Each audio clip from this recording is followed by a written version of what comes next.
Well,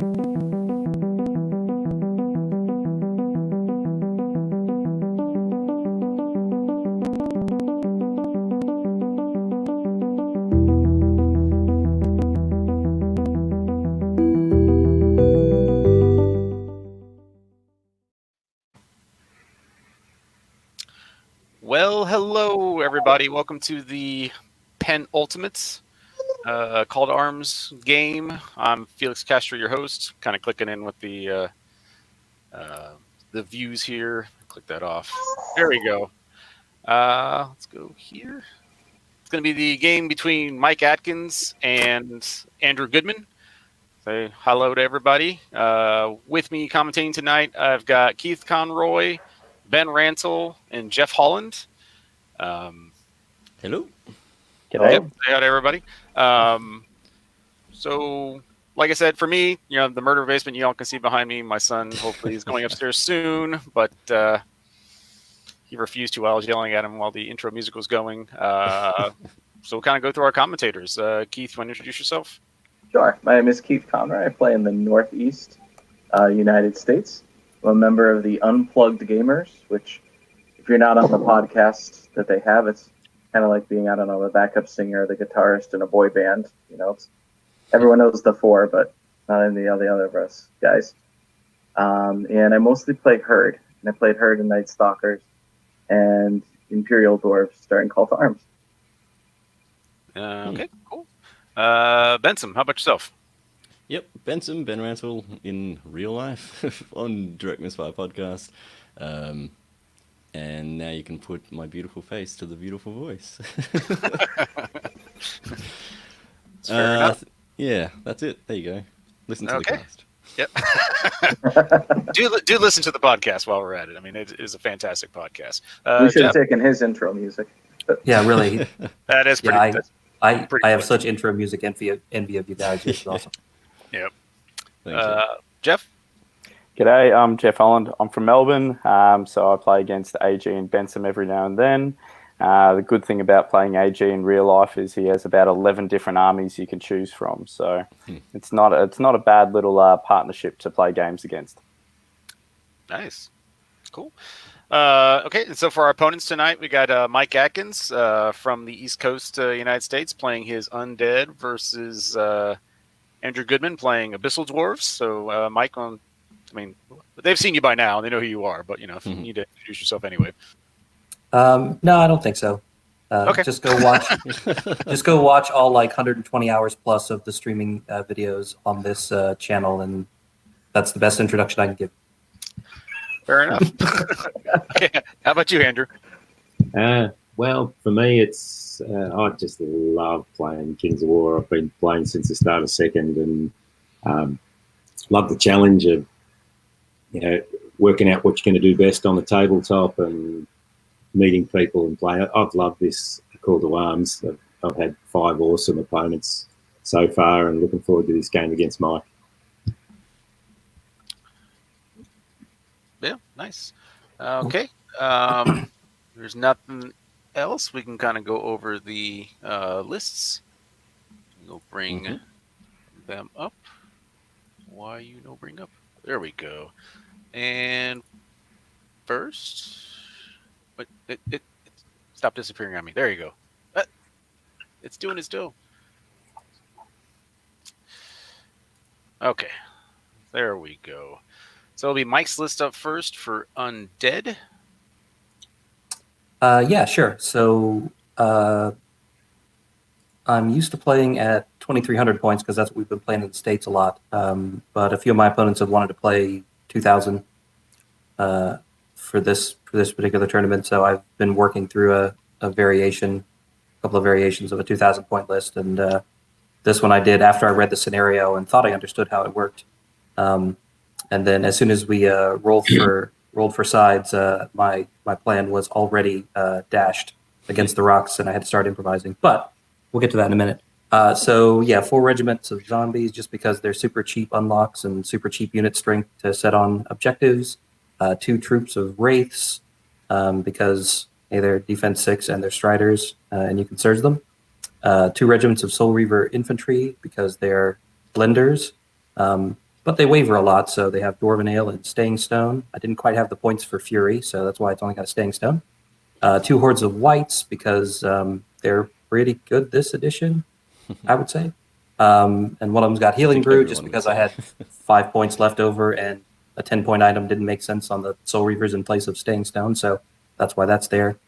A Ghoulgast with Wings of the Honey Maze because the last time I played a 2,000-point list in Call to Arms in an earlier round, I lost the game because I didn't have an individual fast enough to catch something. So I replaced it with the fastest thing I could find, which is a flying thing with Wild Charge D3. So we'll see if that works out this time. A Necromancer with the Inspiring Talisman, and Morgoth because I still think he's mandatory. Hey, can't argue with it right now.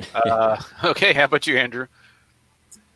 So mine, Gargoyles, Fast Chaff, one of the best Fast Chaff in the game, Mutated Mastiffs because I couldn't afford another lot of Gargoyles. And they do a similar job, but just not quite as well. But they're 20 points cheaper. Lesson Golems are as hard as a cat's head. They live long and have often been with that little Surge 4. It just gives your opponent a little bit of something to think about when you've got something that's surgible within range. They don't tend to drop things just behind them and so forth. So helps to dictate a bit of play. Abyssal Grotesques, 3 hordes of those. Those who know me in Australia know they're my staple. I love the Grotesques. Most people I play against don't love the Grotesques. The standard setup for me is Caterpillar and Boots of Striding, and then if I have a third one, usually something cheaper. In a bigger points game, I might give them Elite or something like that, but at this point, then just the Staying Stone can be really helpful.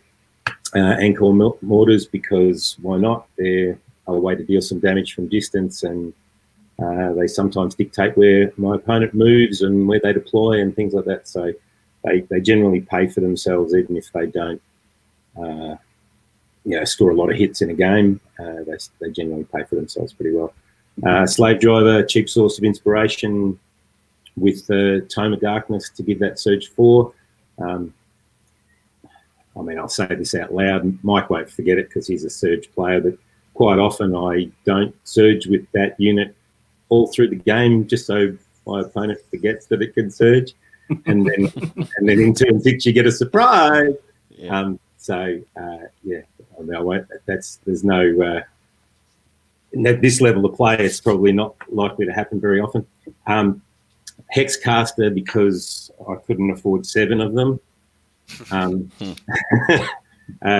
Gone a little bit of homework on what Mike's been tending to play. Suggested he was likely to play Undead, so I kept both Hex and Weakness there to perhaps keep Morgoth honest if I'm lucky.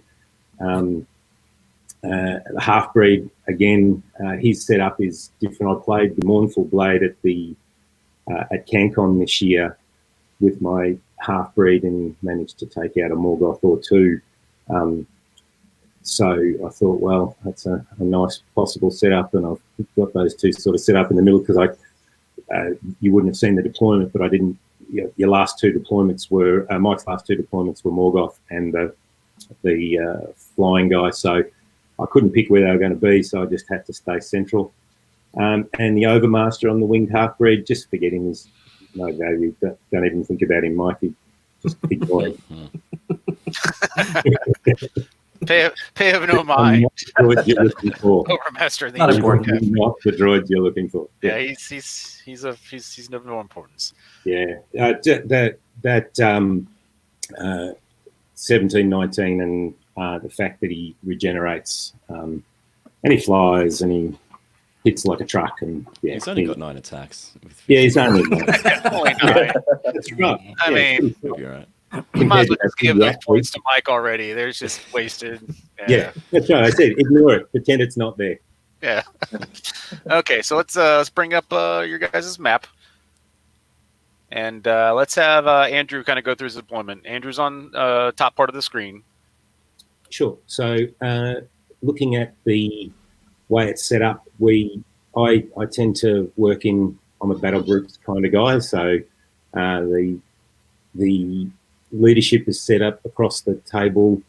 If I could look at Mike's deployment as it is now, I would set up slightly different, and I think everybody who ever plays the game pretty much gets to that. Need to think about where those tokens are and where you want to be at the end of the game in order to win them or contest them. So can't cover the whole field, and that little zombie unit over there on the bottom left side could well be unmolested for the game on a token. So I've got to work out how I do things apart from that. 1 point in the bank, baby. Yeah, that's it. One. My first 4 deployments were zombies, of course. So I got to see his 4 zombie units, and he got to see my 4 big hordes. I think pretty much. Yeah. Right. Yeah, that's all right. All good fun. The Hexcaster and the half-breed in the middle to try and keep Morgoth honest. The lines of sight for the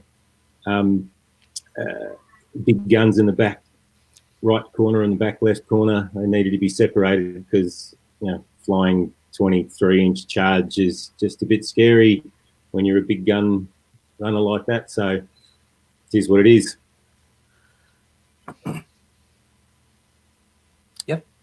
Yep. Okay.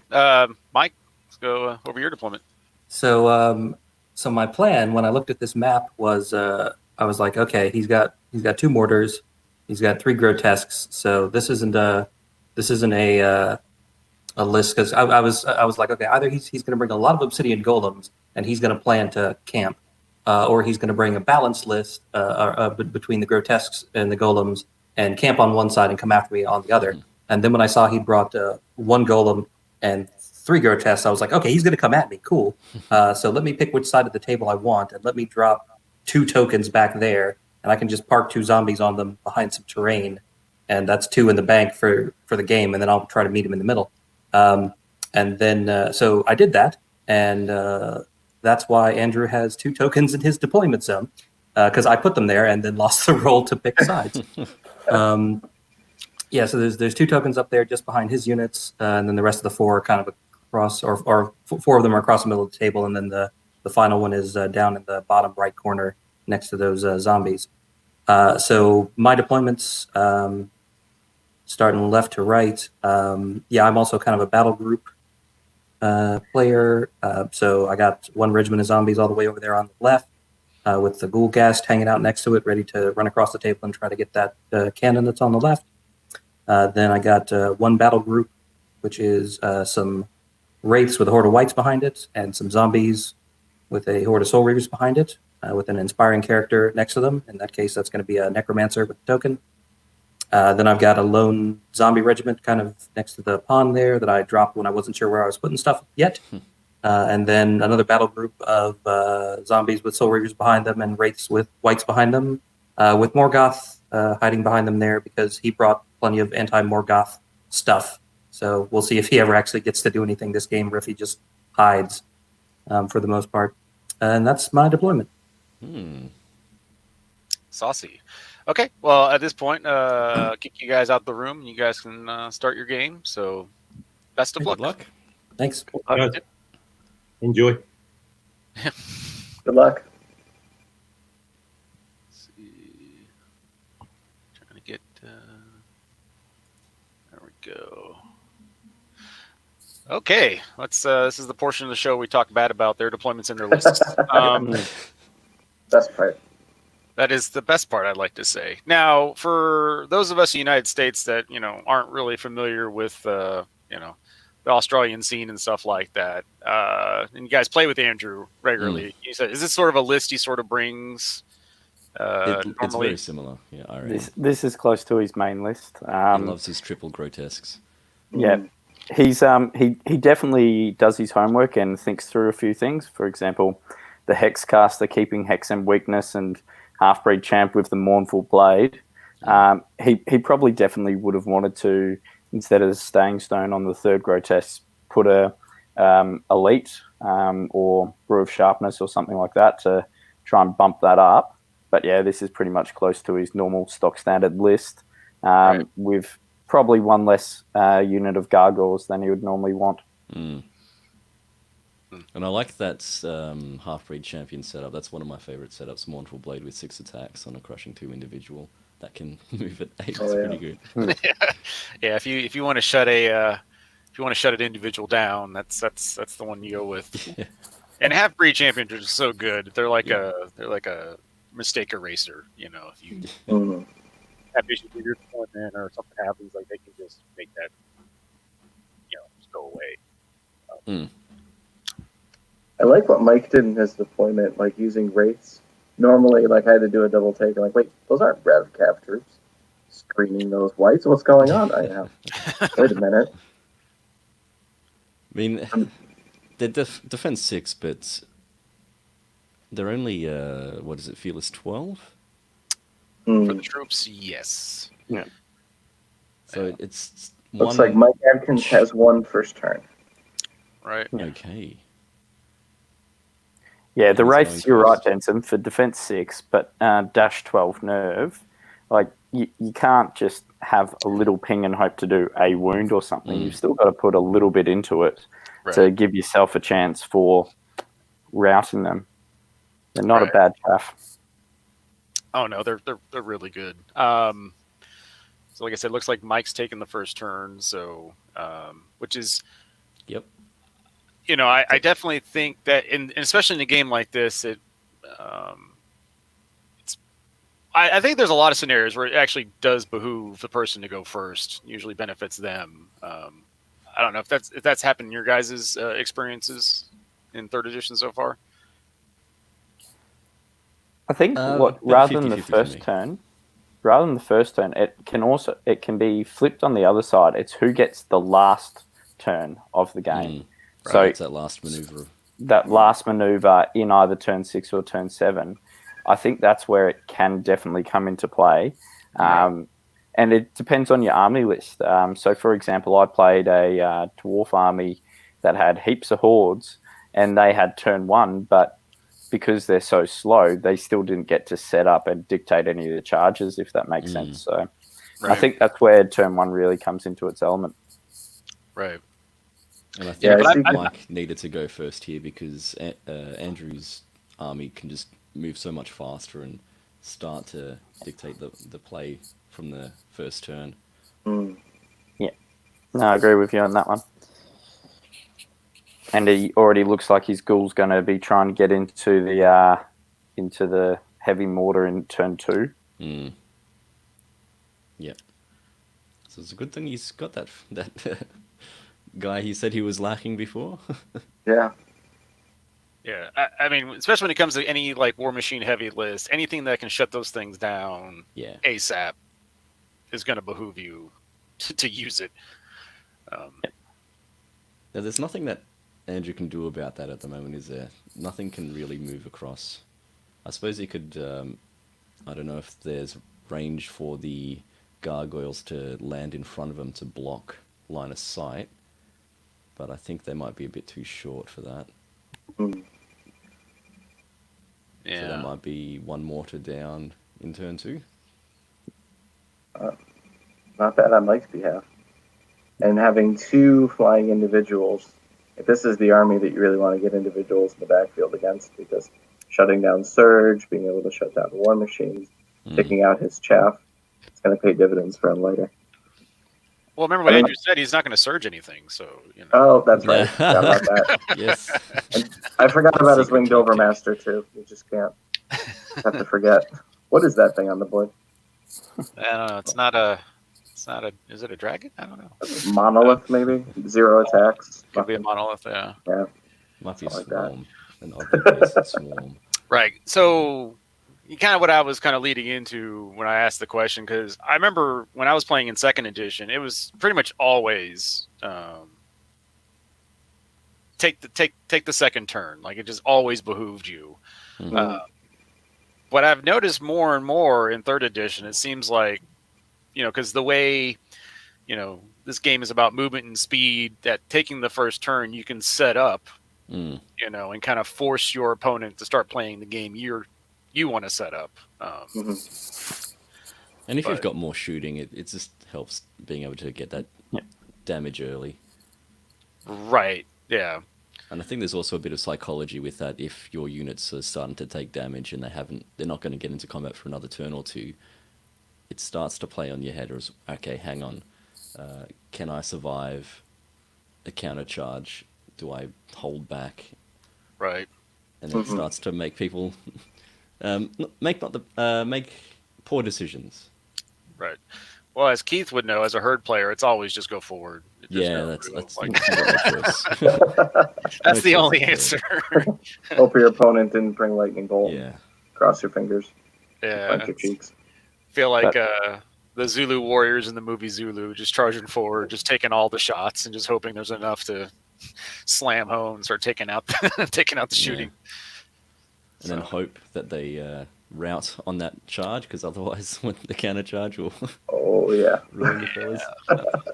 Poor herd. I would say in Australia for second edition, I would say almost close to 90% of my matches, if someone won the turn one roll, they would have actually have gone first. And that was even the same in second edition. We haven't obviously had the opportunity to play too many third ed, but I'd actually say my experience is most first turn, if you won the roll, people would go first. So a little bit different. And looking at their lists, right, you have the gargoyles, and not knowing their deployment, you would have thought that maybe Andrew would have pulled something cheeky, like putting a gargoyle off to a flank, and if you got first, just go burn that token round one, and then you get a bunch of shambling units that have to redeploy, try to slog their way back to the middle. On this map, is there much opportunity for him to do that with the way that those tokens are placed? No, only on the left side, I think, with the zombies. Although it's throwing me off because I always use the red dots for the salt. All my tokens are like, wow, there are a lot of tokens on the right side. Yeah, and for those watching at home, if you look at these sort of almost gray stones, that's what they're using as their markers for. Those red dots, are they just distances that have been Yeah, marked? I think that's what he's doing. I think he's just sort of marking off threat ranges. And I think that's going to be a big part of Mike's game today, because Andrew does outspeed him quite significantly. He's going to need to avoid those big double charges. Yes, he's got a couple of units that have speed 7 and fly, so they've got a little bit of shenanigans there. But it's the double charge that he's going to have to really watch out for today. So. Yeah, looking at this, the red dots are marking out the extent of the charge ranges of the units that could be threatening him. So if you look at the winged overmaster, you can see this basically got the 20-inch line. So he's just marked off his threat ranges. This is the 12-inch threat range right here for the grotesque swords. So yeah. And he's measuring to the furthest part away from AG's unit to the bottom of the red dots. Right. Okay. So this is, I think, just your standard first turn, just trying to take the, take the momentum, start trying to dictate what AG can react to. Can you see any plan being formed here, apart from the zombies on the left?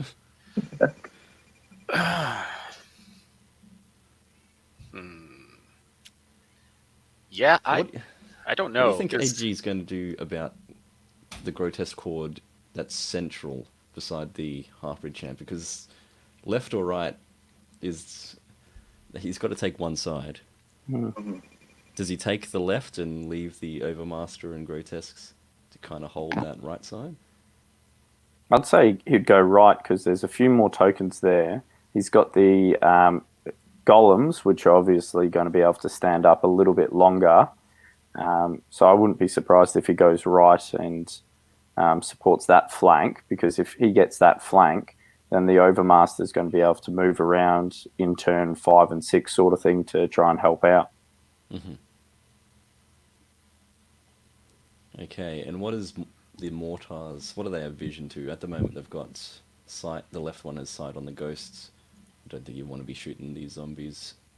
Nope. And I don't know if you can see the Soul Reaver in the forest. But that right mortar, can it see over the grotesques? The height difference between the white horde and the grotesque. What are we looking at there?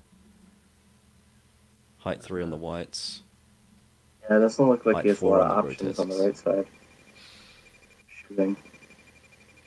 Obviously, he's going to be moving those things, but that hill. will Yeah, kind maybe he'll try and pivot those grotesques to get them a bit further away from the table edge to give them that line of sight. Yeah. Because he's going to lose the left-hand mortar pretty quickly. Yeah. He's probably going to want to make use of the right-hand mortar as much as possible, try and get 3 to 4 quality shots out rather than on a zombie or something like that. Yeah, Mike Adkins will celebrate every time that he shoots a zombie as opposed to something else in his game. Yeah, that's pretty much what you do at that point as an undead player. Anything that'll result in the zombies dying, right? Is a win. And just for reference, that top right mortar has its range. The furthest it can go is, I think it might just miss out on the zombies in the forest, so you won't be able to get those spirits on the left there. Now, Andrew has been uncanny with his ability to use war machines against individuals. Do you think he's going to roll that 6 against the ghoul? Search phase, nice. Because I've seen it too many times where he's needed 6s and he's got it off. I mean, he kind of has to, right? I mean, if it doesn't shoot that now, what's it going to shoot? Because it's just getting blown up next turn. So you'd get one shot on the whites, maybe. Right. Yeah. Mike doesn't have any characters on that left, does he? Just the ghoul ghasts. Just the ghoul ghast. Okay, so nothing to heal them back with drain life or anything. Well, I don't know. It's below this this tab, but there is probably the necro. Ah, right. So, okay. I don't think the necro had the heal. He's just got surge. Just surge. Yeah. Surge and inspiring. So yeah, so he doesn't have any ability to heal. So. Yeah, if there weren't a weakness to this style of undead list, it would be that can't heal until it gets into combat. So you can do a little damage as it gets across the board. It kind of evens the odds. So we've got a couple of comments as well here. The live comments. Okay. So Hugh, he was on the commentary last night with Taz's game. He also thinks that AJ is the edge out of the gates. Just because he's playing for the standard competitive undead list, and Mike has taken about the most cookie cutter list imaginable. What? So it looks like Morgoth opted to surge the zombie regiment forward, so more grist to the mill, or gristle to the mill. So half of AG's army is behooved. Yep. You almost wonder, is he going to burn that token and then use the wraiths or use the whites to kind of screen as he turns the whites to the left and fights for the middle? Good question. Let's go. I thought Mike said he was going to speed up his play. I mean, relative. It's relative. I mean, if he's 5 minutes quicker, I mean that is still quicker than. Yes, that's true. So AG looking to move the the gargoyles. Yep. Yeah. It's a screen, as you mentioned. Right. But yeah, he's not going to be able to. Can't reach. No, he's going to fall short a few inch. The question is, does he fly the the gargoyles over to then charge the ghoul in turn 2? If he leaves it, then that'll be the second mortar gone in turn 4? Right. Do you just sacrifice it and not worry about it? Kind of a Because shame. he doesn't have much chaff other than those 2 units. Right. I think it's a mistake going for it. But then does Mike flip it? I mean, the Gulgas 6 attacks on 3s with crushing 1. If all of a sudden he throws that into a double charge with something, adds another wound or 2, That's when it starts to hurt. Yeah. that's when it starts to hurt, because he's going to be behind his lines with potentially a 23-inch charge. Mm. But I just think it's a lot of effort trying to chase down a flying individual. Oh, yeah. Right. I think I would have liked. I'm sorry, I interrupted. No, go ahead. I think I would have liked this deployment of the 2 mortars on opposite ends if he hadn't already invested in 2 characters that could guard the war machines. Mm. Right. Yeah, you keep that Abyssal Half-Breed champion back there or something, then they're definitely... you'd start to double check, do I really want to send that Ghoul Gask and take out 1 for maybe 1 turn, maybe kill it, but die. Yeah. And I guess if the Ghoul goes in for a combat, then it's closer to the battle lines, and maybe the half-breed champ is in range, and then you can stake him out. Yeah, I think almost at this point I would just have the Abyssal Half-Breed champion just play goalie for that second mortar, just to kind of, you know, you can come near this mortar, but I'm tagging you before you get to it. So what else is special about the Ghoul? It's just wild charge. Wild charge D3, crushing 1. Life leech 2. I don't think it'll last around the combat against. No, not against a half-breed champion. No, so you might not be able to get to use that. It'll frickin' It's just self-inspiring because he's got no cannibals in his list. So yeah. But for 135 points for 6 attacks on 3 War Machine Killer, it's a nice little unit. Right, especially with that threat range of 20 inches plus D3. So it can get places. Range on weakness, 30? Oh, that could be the thing that maybe forces a waiver. That would be awesome for him if he was able to sit down that Ghoul Gas and waiver it. Because at the moment the Hex cast is around about 40 inches. Weakness is 24. Ooh, yeah, he's not going to be able to get there. Hex is 30. Right. But, I mean, Hex can still cause the damage and possibly... Oh, no, it doesn't do damage. That's right. Unless he casts. If he hits, it does damage. Oh, yeah, if he does cast. Yeah, but, I mean, that's still probably 1 or 2 and just hope for a lucky waiver. You know. He's still going to be short 5 inch because the speed of the Hexcast is 5. Okay. Yeah, if he gets enough hits, it would have to be in future turns, but defense 3 on the Ghoul Gas with the Wings of Honey Maze penalty. Matt Croger says that we should stay hydrated because this could go for a while. Does I don't know. Whiskey counts, right? That Right? I'm drinking a beer that's less than 5%, so that counts. I think it all counts. Apart from salt water, it all counts. You take in more than you put out. There you go. Ancient Australian proverb. It all counts. It all counts. Everything is hydrated. Oh, man.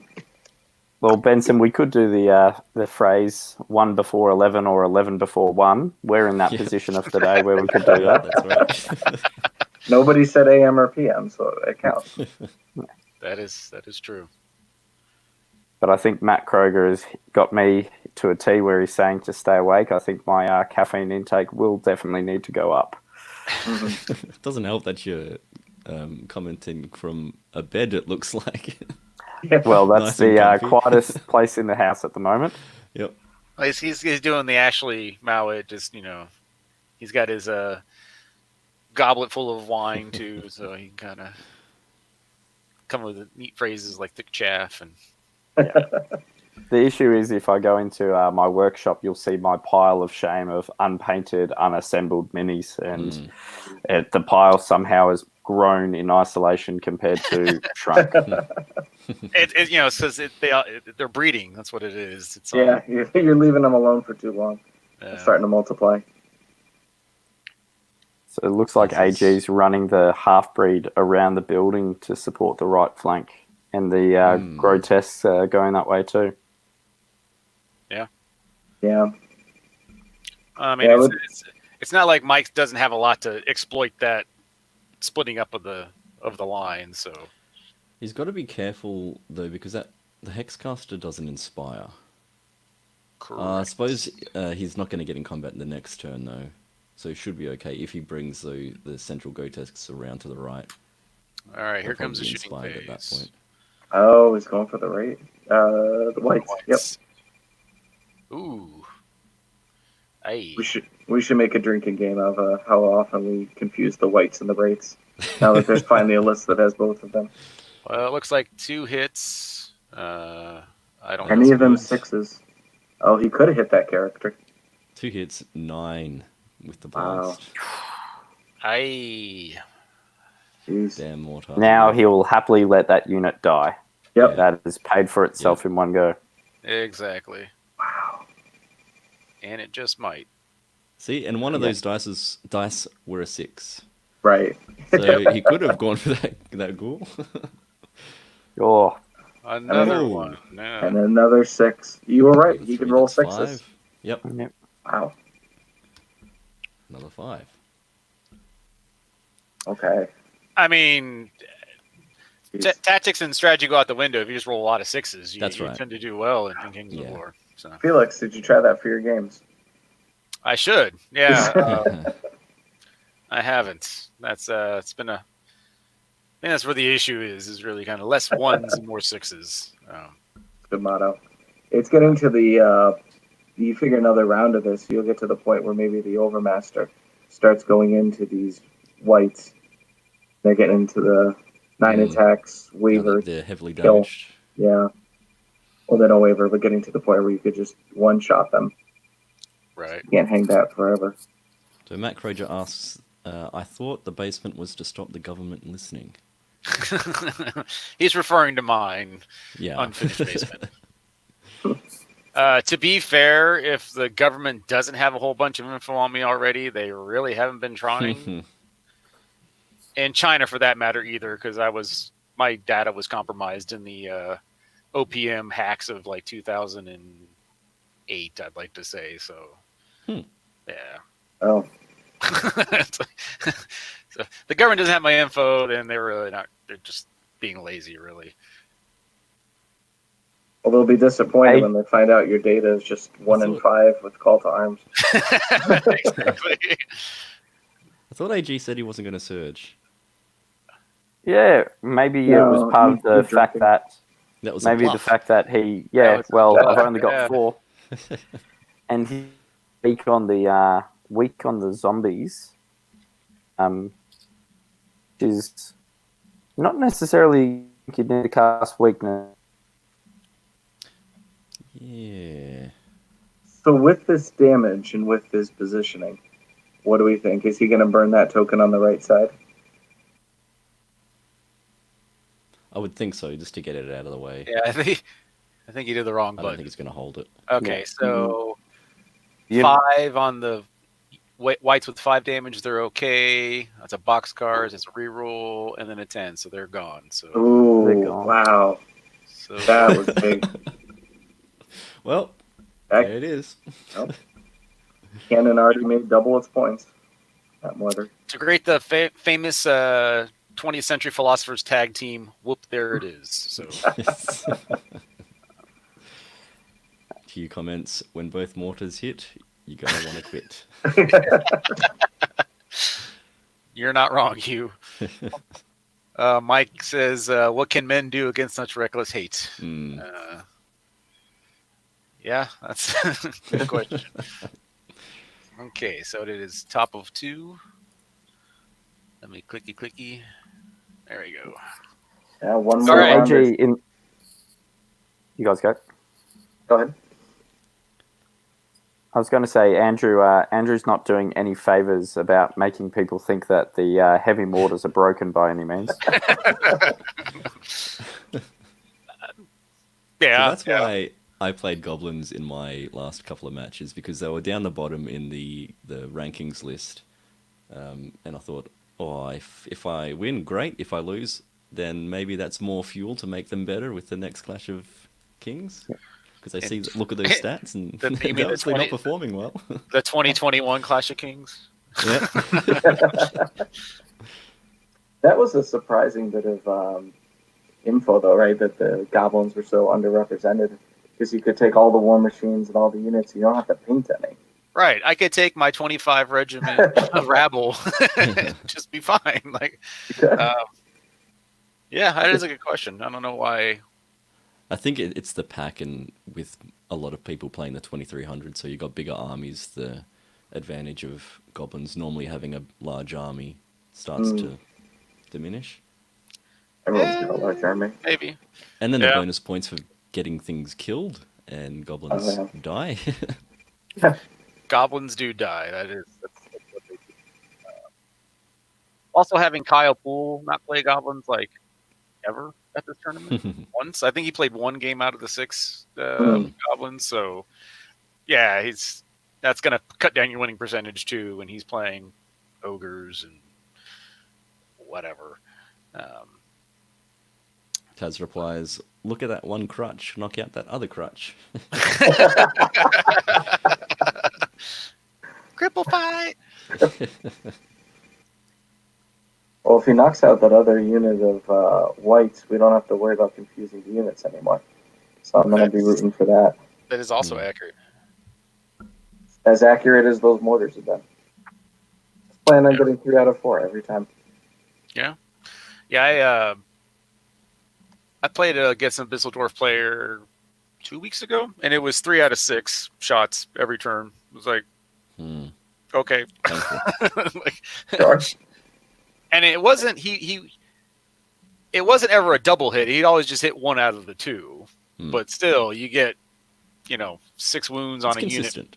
Yeah, it's just like, well, that's waiver territory the second round of shooting, and they're dead the third turn. So it's just like, okay, well.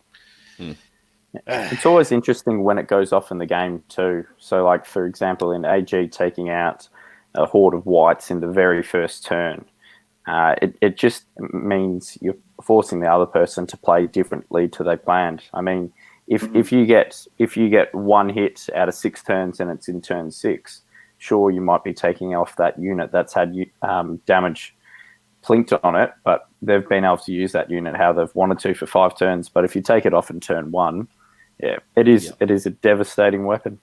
And then Right. Mike's only got those Soul Reavers as punch on that left half. Right. Yeah, it's especially say when it comes to shooting, and I think the big psychological advantage, I think we were talking about that earlier, just speeds up your opponent's mental arithmetic. It's just kind of like, okay, I can't get the hospital charges in right now. I gotta go in and start taking out stuff, and that's when people. I think Adam Padley was talking about forcing your opponent to make decisions. That's one. That's like an ultimate one. It's just like, all right, do I charge in now or do I take getting shot at another turn or two as I'm losing things? And it looks like he did take that charge. So there's going to be a little Die Hard with a vengeance. I see in the chat on the game somebody said 3 out of 4 hit turns into a little naughty sorry with 2 O's. So they must be Canadian. Just judging based on the apology and the I spelling. think that's actually Andrew. That's actually Andrew. Oh no! Okay. Yeah. So he's just apologising. Australia is Canadian near Canada, accent. right? Yeah. I went to Very apologetic. public American school. Yeah, because that's what the Australians are known for, is apologizing. That's the one. Pretty sure. You're right with the war engines. I mean, Benson, how many triple organ gun lists did we see in 2nd edition in Australia, where you divide the table into thirds, 1 organ gun on each, and then I would always have Hernaeus and more rangers just for more shooting because Hernaeus was lovely. But yeah, they really do dictate. Yep. Yeah, they do. And Now, is at least your part portions of Australia? Is it known for being fairly shooty, or? I think most people down here are pretty balanced. Mm. There's no real what's the word? Weighting to any particular Oh, build. skew. Gotcha. And normally in Melbourne as well, we have basically we've got one scene which is a tournament every 2 months, which are relatively casual games, and then obviously you have your CanCon and stuff like that. So a couple of your tougher players, what we call mycons, which are the ones every 2 months. People play different lists at those tournaments to just mix it up, sort of thing. And yeah, we don't get many spam lists, or we don't get any like 100 shot lists. But at your CanCons or your bigger tournaments, we do see some. Ones. And it's one of those things because people go, look, I want to win. I'm going to the tournament to win, and you can't necessarily fault them for that. But even then, in those larger tournaments, it's only a handful of people taking those lists. Right. Everyone else is just fairly balanced. Right. So on the left flank, it seems like Mike is checking his options if he wants to redeploy and scoot over more centrally. And his zombies are still kind of hanging back in the wood, staying mostly at a charge range. Yeah. Just trying to delay. Yeah. Right. It's like how long can I hold on to this point? Yeah, that's Destroy it. Wait. Force At the Andrew moment, to it's not waste looking good. time. Oh yeah, I mean having your big crutch knocked out from under That's you.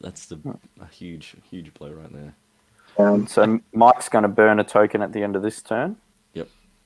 Did AG burn one at the end of turn 1? Looks like at the back there was Yeah, one. in burnt his the deployment. back one. Yeah. If he's pushing forward, he's not going to have anything to hold it. No. Yeah, and leaving gargoyles or the mastiffs behind, that's you know who's going to show up and drain life then quite happily. Right. And if that's your chaff, you don't want to be charged by the Soul Reavers, because I would think that would take out a unit on the charge.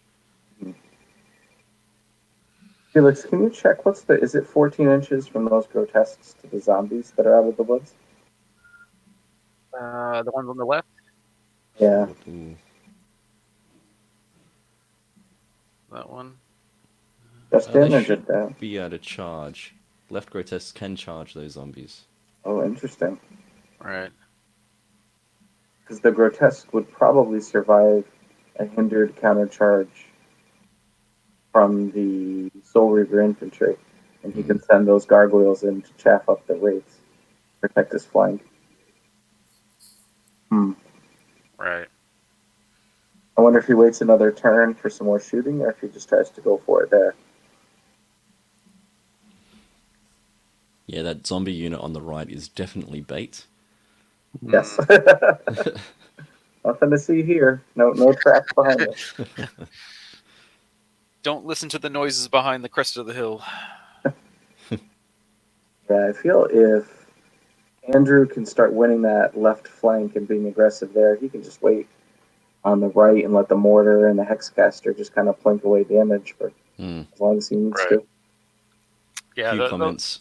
The only non-standard undead choice in the ghoul is the ghoul is looking like an excellent choice here. Imagine if you had nothing to threaten either mortar until turn 3. AJ could just sit back forever. Yeah. Especially if he rolls the way he does. Turn 3, that would be 18 hits. Yeah.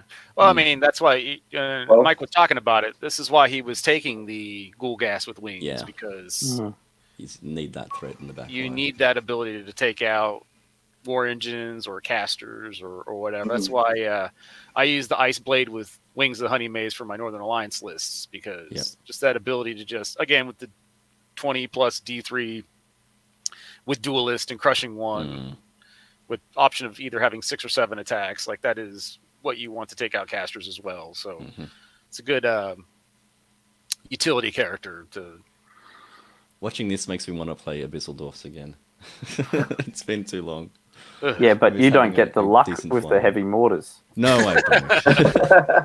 That said, I don't think I've taken heavy mortars. I've just always run a War Machine-less Abyssal Dwarf list.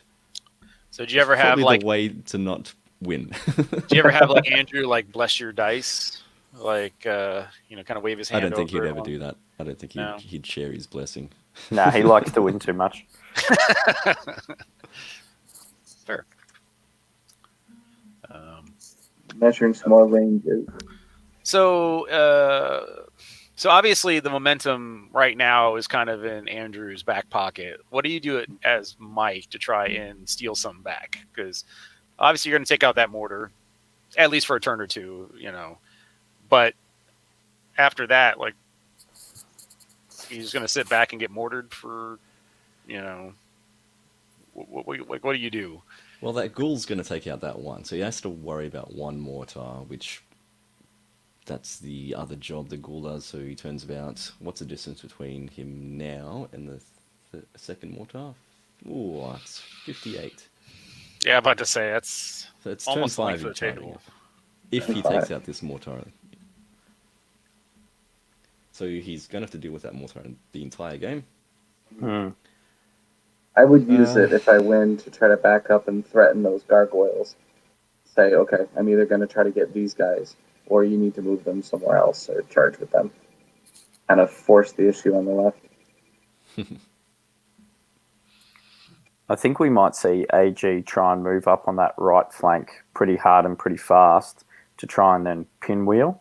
And Yeah. if Mike's going to burn a couple of the tokens, sort of thing, I don't necessarily think that will work to his advantage. Because if he burns the token, then AG's got no point to stay behind on the right flank. So yeah, it's one of those things where Mike's not going to want the Overmaster flying across the table from right to left. But if there's no tokens there, the Overmaster might as well get across the table. It also hurts with Mike's army that the tokens are central, so he has to move up. Otherwise, he's not getting anything. Or is he just going to try and delay and hold that one in the corner, and maybe the one on the left with the zombies?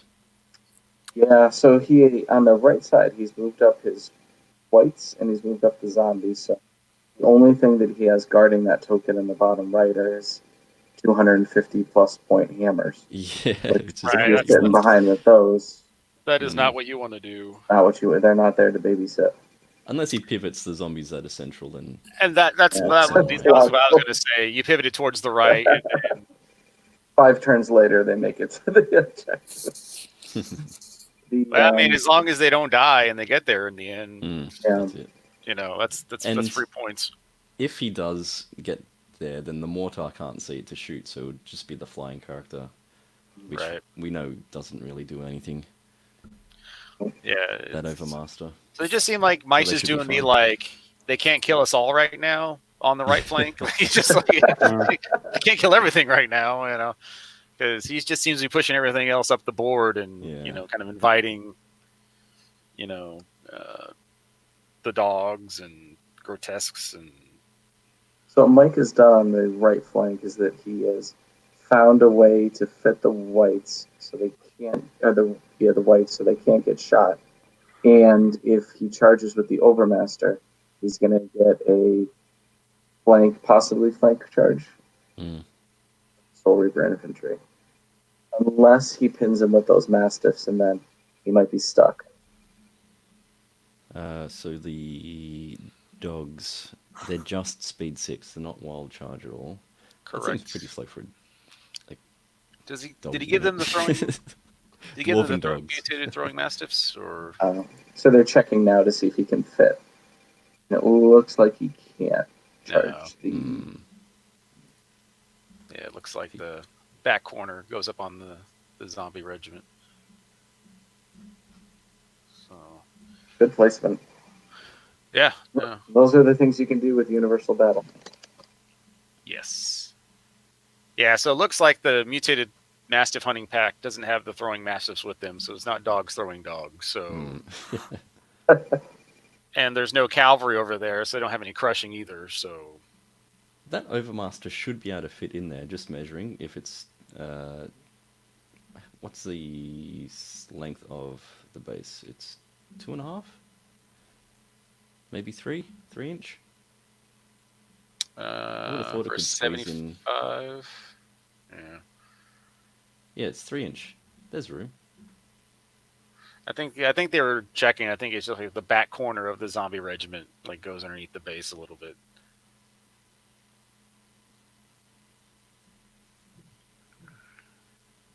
So Matt Croger comments, glad to see Mike's keeping his promise of speeding up his play, like what we were saying before. And the real Marvelous, he's just tuning in and would like an update. that's Jeremy. He doesn't need to know what's going on. He is marvelous, though. He is marvelous. I guess the biggest thing was that one shot from the top left mortar taking out the White Horde. On Right. turn Yeah. one. So Jeremy, if round one shooting the mortars on the left hit the White Horde for 9 damage, and he rolled what was it, like a 7 and a 10 or something like that on the nerve check. So took him out. So Felix driving the show, he asks? not really. Not really. It's like a madhouse. I'm just here to kind of make sure it doesn't crash into the sun. So on the right-hand flank, you've got the whites that have the healing brew. Do you pop that now and then hope that when they get into combat, they're going to have some life leech? Or do you wait to try and see what happens? Because AG is not going to get a turn of shooting. They've got life leech 1, so might as well Yeah. pop it to reduce it a couple. Yeah. I think that's probably the best play instead of waiting. There's no point waiting. The hardest part is remembering that you have it. Yeah. Yep. Yeah. So Mike has not opted to do any searches. So No straight drain to life. combat. It's not in range for drain life either. Well, Okay. the rate Andrew's been hitting these 6s on a mortar attack, I probably wouldn't put Morgoth out either. So, All right, so hit 12 times on that mortar. Okay. so 6 wounds. Is it? 6 Okay. wounds. Waiver. All right. Yep, that's not good. 12? So 12 wavered. that's top right mortar is safe for the rest of the game. Yep. Pretty much. Okay. So That's pretty big for Andrew. Yep. Right. Well, I mean, haven't we already decided like it wasn't going to do much the rest of the game anyway? The ghoul gas, except for threatening, Andrew's soldiers. Add he a little wasn't. bit to a combat, yeah. Yeah, he wasn't going into another mortar. It was just too spaced out. Yeah. So. Well, at least now we know, like, he can take out that mortar in his next turn and then just use that flying character as an annoyance unit on the on some combats. Right. Maybe go for the individual characters if he can see them. The ghoul doesn't have duelist built in, does he? No, he doesn't. Right. Okay. I guess he can prevent the slave driver or hexcaster from casting. Oh, Slave Driver doesn't have any spells, remember? Ah, that's No, right. Slave Driver has the book. The Book of No Spells. Yeah, the no Yeah. spells. We forgot about it, remember? The book of the book of Don't Worry About It. Yeah, it's not a thing. There's no spells here. Just a normal dude. All right. So for anyone else joining in, AG's turn yet? Yes, AG's Yeah. bottom of 2. So There we go. the undead were posturing and the abyssal dwarves are shooting. So now you're caught up with the first 2 rounds. that's pretty much all you needed to know. So. So it looks like he's throwing the Mastiff, mutated Mastiff hunting pack right into the zombies because Yep. why not? They're not going to do anything to the wraiths, so might as well do something like a wound. If They might he was able survive. to do 1 damage onto the wraiths, then at least they couldn't fly. Right. Oop, hit my mic. I'm throwing the half-breed champion as well. So he's trying to protect that grotesque from getting double charged. Yeah. Right. Mhm. Yeah. So Because that those whites will get in. yeah, that grotesque, the half-breed champion's more of a candidate to actually ground the wraiths than the Mastiff hunting packs because. Yeah. 9 attacks on 4s and 6s with vicious isn't exactly a one you're really banking on happening. Yeah. Mm. And I mean, it's a pretty good matchup in the sense of the half-breed champ with Crushing 2. Like, it's not a bad unit to go into the race because defense 6. 3s and 4s. Yep. Yeah, Yeah. six attacks, 3s and 4s. So you're probably 2 wounds, maybe. Yeah. And he's mighty built in as well. Right. So Mhm. yeah. That's useful. Yeah. And so he He looks has like all he's the- left the grotesque out of the white's charge range. Yep. Oh, and vicious. Man, this Abyssal Half-Tree champion is awesome. Yeah, they're Those grotesques bad. are only just under 12-inch away, so the whites could Okay. They could charge. in. right because they can see the The height 4. right. Yeah. Could he draw Well, line? actually, if no, the- not with the races. Yeah, away, right? if the wraiths are still right. there. Right. Oh, so maybe he doesn't want to kill those wraiths because that's keeping these grotesques from getting charged. So he just wants to stop them, prevent them Right. from moving. Hmm. Watch that Andrew Goodman dice luck happen. He hits him once and then rolls like an 11 twice and takes him out.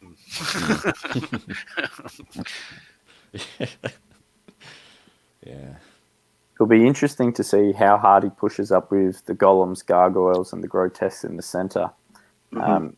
Because obviously, if he starts coming into drain life, etc., etc. Well, the I would drain push life's in. not in They're not doing anything else. the drain life's on the right flank, right? That's where Morgoth. Ah, is. yes, That's Morgoth. because Yeah, sorry. It's just Apologies. the surge in the center. Yeah. So yeah, it's just the one inspiring necromancer. So I mean, Mm. I'd be lottie dottie everybody heading up the middle. Yeah. So Yeah. So what does Mike do next turn? Just hold? Posture. Is this really... Yeah, just pedal back to make sure that things are hindered? But that grotesque cord has the Pathfinder potion. yes, the one on the far left has caterpillar, and one here's got boots, That's all so we it need. can actually. Yeah. So right So now what's he it's gonna do already with the this? one on the right's already in charge range of the Soyver infantry regiment for next turn. So let's see what Mike has to do with that. Hmm.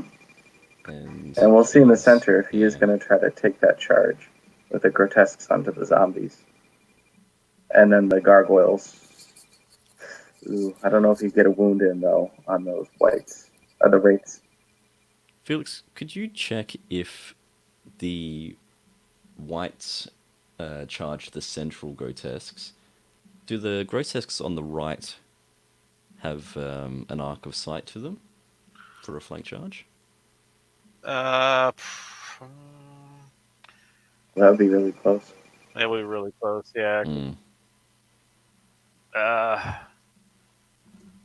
Yeah. If it does, it might be that back right corner, maybe. But either way, I think with the Abyssal Half-Breed Overmaster not thingy happening, that might block it up. So they might not be able to see. I don't know. Yeah, I think that. Yeah, because looking at the angle, I think that Abyssal Half-Breed on whatever thingy Overmaster Big Dragon. Overmaster or Nothing Beast. Yeah, I think he would actually block up the line of sight because they couldn't really see anything past him because he's covering up that arc. So You have to move him out of the way.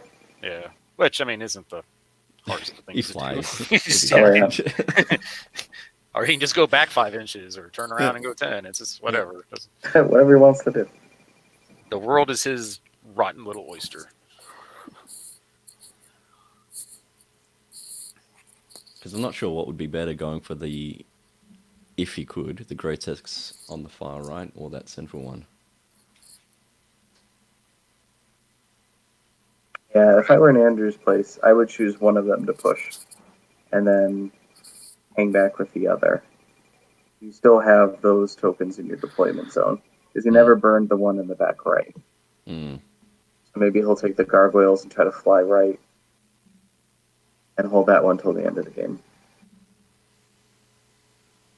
It is worth noting that in a change from 2nd edition, now the wraiths have Strider, which is interesting. Yes. So that will help if they're going to be fighting in the woods like it looks like they're going to either way. Annoyingly. I know. Why not? Yeah. Why? Why? And those Central Soul Reavers hitting on threes, but they don't have any sort of way to get away from that hindrance. Not right now, no. So their threat drops a little bit if they're hitting on fours. Right. I don't think they would break either of those two chunky units I don't think in so. one turn. Yeah. 16, 18 nerve. Yeah, I would take that charge. Hold. And I think Mike sort of thought about that, which is why they have the Dwarven Ale, because they'll get the counter charge and probably wave the Soul Reaver, if not kill it. Yeah. Right. Yeah, it's interesting when you see the undead lists all around. It's the same, the four hammers, right? You have your two hordes of whites, and then you have the two regiments of Soul Reaver infantry. And then it's common to put Dwarven Ale and Fury on the infantry, and then J Boots and Pathfinder on the whites. And then there's your first 900 points right there, and then the rest is just. So that's what Alex Coos means by thematic. Makes sense now. That's the theme. Everyone That's picks the theme. it. Yeah. I really like Soul Reaver Cavalry with the Brew of Haste. Okay. Yeah. Oh, To make them sort of like pseudo-cav. Yeah. that's Is that awesome. what speed 6 normally? Is that? Yeah. Yeah, put up to 7. So yeah. That'll project some threat. Yeah. So this is an interesting one from AG. You're putting the Hexcaster in. Do you cast Weakness or do you cast Hex? If you go Weakness, all of a sudden the Wraiths, if they fly into something, they're not going to do anywhere near as much. Into the white, sorry, they're not going to do anywhere near as much. Right. So crushing 2 to crushing 1. Yeah. Wounding on 4s. I don't think he would surge or... Hang on. Let's just see. No, he can't surge into a flank position anywhere. So it'll just be the Drain Life 7 is the other threat. So you'd have to do that and then probably fly Morgoth in and do some Drain Life action. Try and swing it a little bit, but yeah. That still seems to be the target you'd want to hit with a weakness.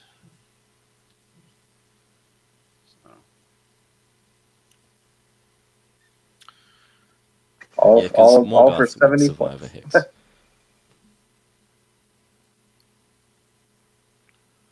Yeah, it seems like for me, Mike should have tried and pushed up that central position up a little bit more to at least try and get, I don't know. It's so hard when your punch is gone on that side. Right. Yeah. But at least if you tried to move up a little bit, maybe burn some tokens off in the middle or something, just to, sacrifice for, give Andrew nothing, do a bit of a, Russia in winter burning Moscow sort of thing for Napoleon to kind of do. So, yeah. But also, just on the flip side, having that central token there kind of makes Andrew think, all right, so now there's a reason to stay here instead of just running my fellas off to take the other sides. Right. Yeah, because that's the one you can't burn off. You have to fight on that one. So if you burn off every other token, you still need that middle one to own. So. An important distinction is that it's worth 1 victory point in the normal scenario, but 2 points in the Northern Kings for the bonus. Right, okay. Right, for the bonus points, yeah. Yeah, I don't think Mike's going to be able to hold that one. Yeah, I don't think Andrew's worried about not owning that but one. dice, you could see a few double ones. Yep, that's true. Yeah, somehow Mike has to get that Soul Reaver infantry not having a hindered charge, but I just don't see it. No. I just don't see it. There's a forest in the wall. Forest in the wall is going to be hard. And they're not Pathfinder, so they can't walk out of that. It'll take 2 turns at least. Right. Yeah. I mean, I saw what he was doing just to kind of make sure that something else but them got shot by the mortars, but now it's just kind of keeping them out of the combat. Now you're probably looking at, turn 4? He's probably wishing that they were the target of the mortars now instead of the whites. And that's turn 4 if the gargoyles don't go into them and block them up for a turn as well. Right, exactly. So now there's just sort of there. Mm-hmm. Yeah. You know. Yeah, and they're there with no objective anywhere near, so... But I guess, I mean, the gargoyles can't at the double into the forest. No. True, but they can charge. But they can still just get like at the front of the forest and still block up. There's plenty, I guess. Yeah, still block them up. Yeah. I'll say one of the strengths of Mike's Undead list is that zombies make the perfect babysitters. Yeah. For Andrew, he has so many hammers and some really great units, but anything that he can leave on these tokens is just prime, soul. Wasted points. Yeah, drain life for the ghoul gas could just get in there and kill him. So it's do you move forward like he's doing on the right flank, or do you leave something behind? And I don't know if he flies those gargoyles over, that, what do we have over there? Yep. So we know that Morgoth is his eyes are gonna light up. He's gonna run over there and try to kill him off the objective. Right. Perhaps Andrew's thinking if he can kind of punch through quick enough, if he's got time from turn 5 onwards, he can fly the Overmaster back there. Right. Yeah, it's going to be interesting because it's going to be turn 3 before Morgoth really does anything besides the one surge he had of the zombie regiment on top of the hill. Yeah, and kudos for Andrew because, I play against my home opponent, Chris Murphy, another Unplugged gamer. Plays Morgoth all the time, and I can't keep him out of my backfield no matter what I do. So, kudos to Andrew for it's going to be the top of 3, and he'll be kept him at bay for at least a couple turns, which is a minor victory. Right. And I played against Mike versus my goblins, and Morgoth did Morgoth. Did Morgoth things. Got it. Yeah, Wish I had just AG's dice in that game. Yeah, that was a time when my Goblin Blaster got a rear charge on one of his white hordes and only did 8 damage. Failed to rout them. Oh. And those are happens. UV dice, Benson. Right? Yeah, that's it. Yeah. That's rough. So... That's like every Goblin player's dream. Yeah. Goblin Blaster into a rear of like the best hammer in the game, and then, that is terrible. It's the only time I'd be rooting for goblins. So it looks like they're having Mike check if he could get into the Grotesque's horde, which didn't look like it. He kind of hit it back too quickly before I was able to drill in. But yeah, it looked like he couldn't fit it in there. So it's a good move. Yeah. Mm. So those grotesques should be fine. What else are you going to do with those wraiths? They don't really have the movement to get a flank. Yeah. Move up and pivot. If he doesn't push up, one thing I think of is maybe fly them into the obsidian golems and push the zombies into the gargoyles. The gargoyles. At least try and move your soul reavers out of the woods. I don't know. Yeah, there's really not a lot of good positioning.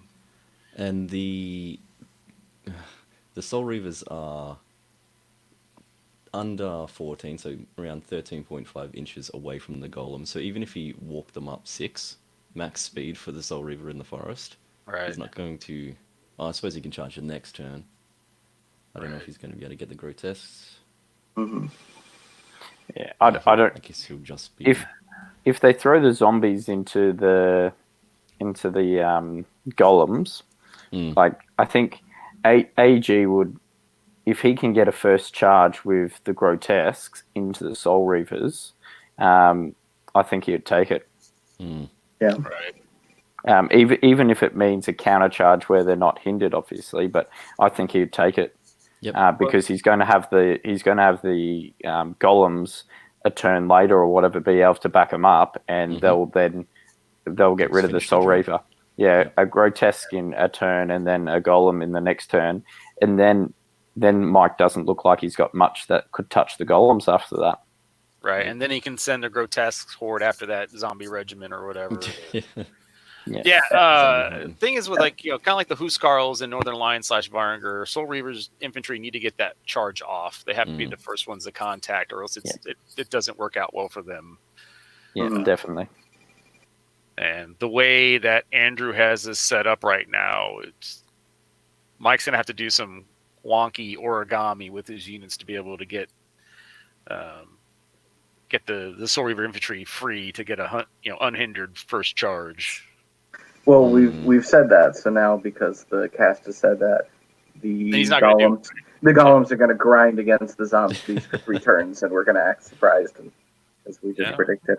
I will say I really like how Andrew's positioned his arcs right now, and has left not many choices for Mike until he does something that none of us expected and blows this whole thing open. But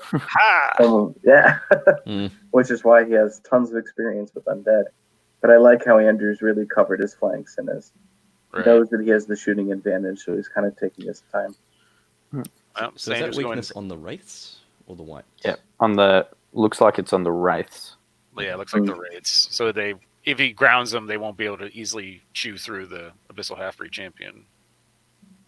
So,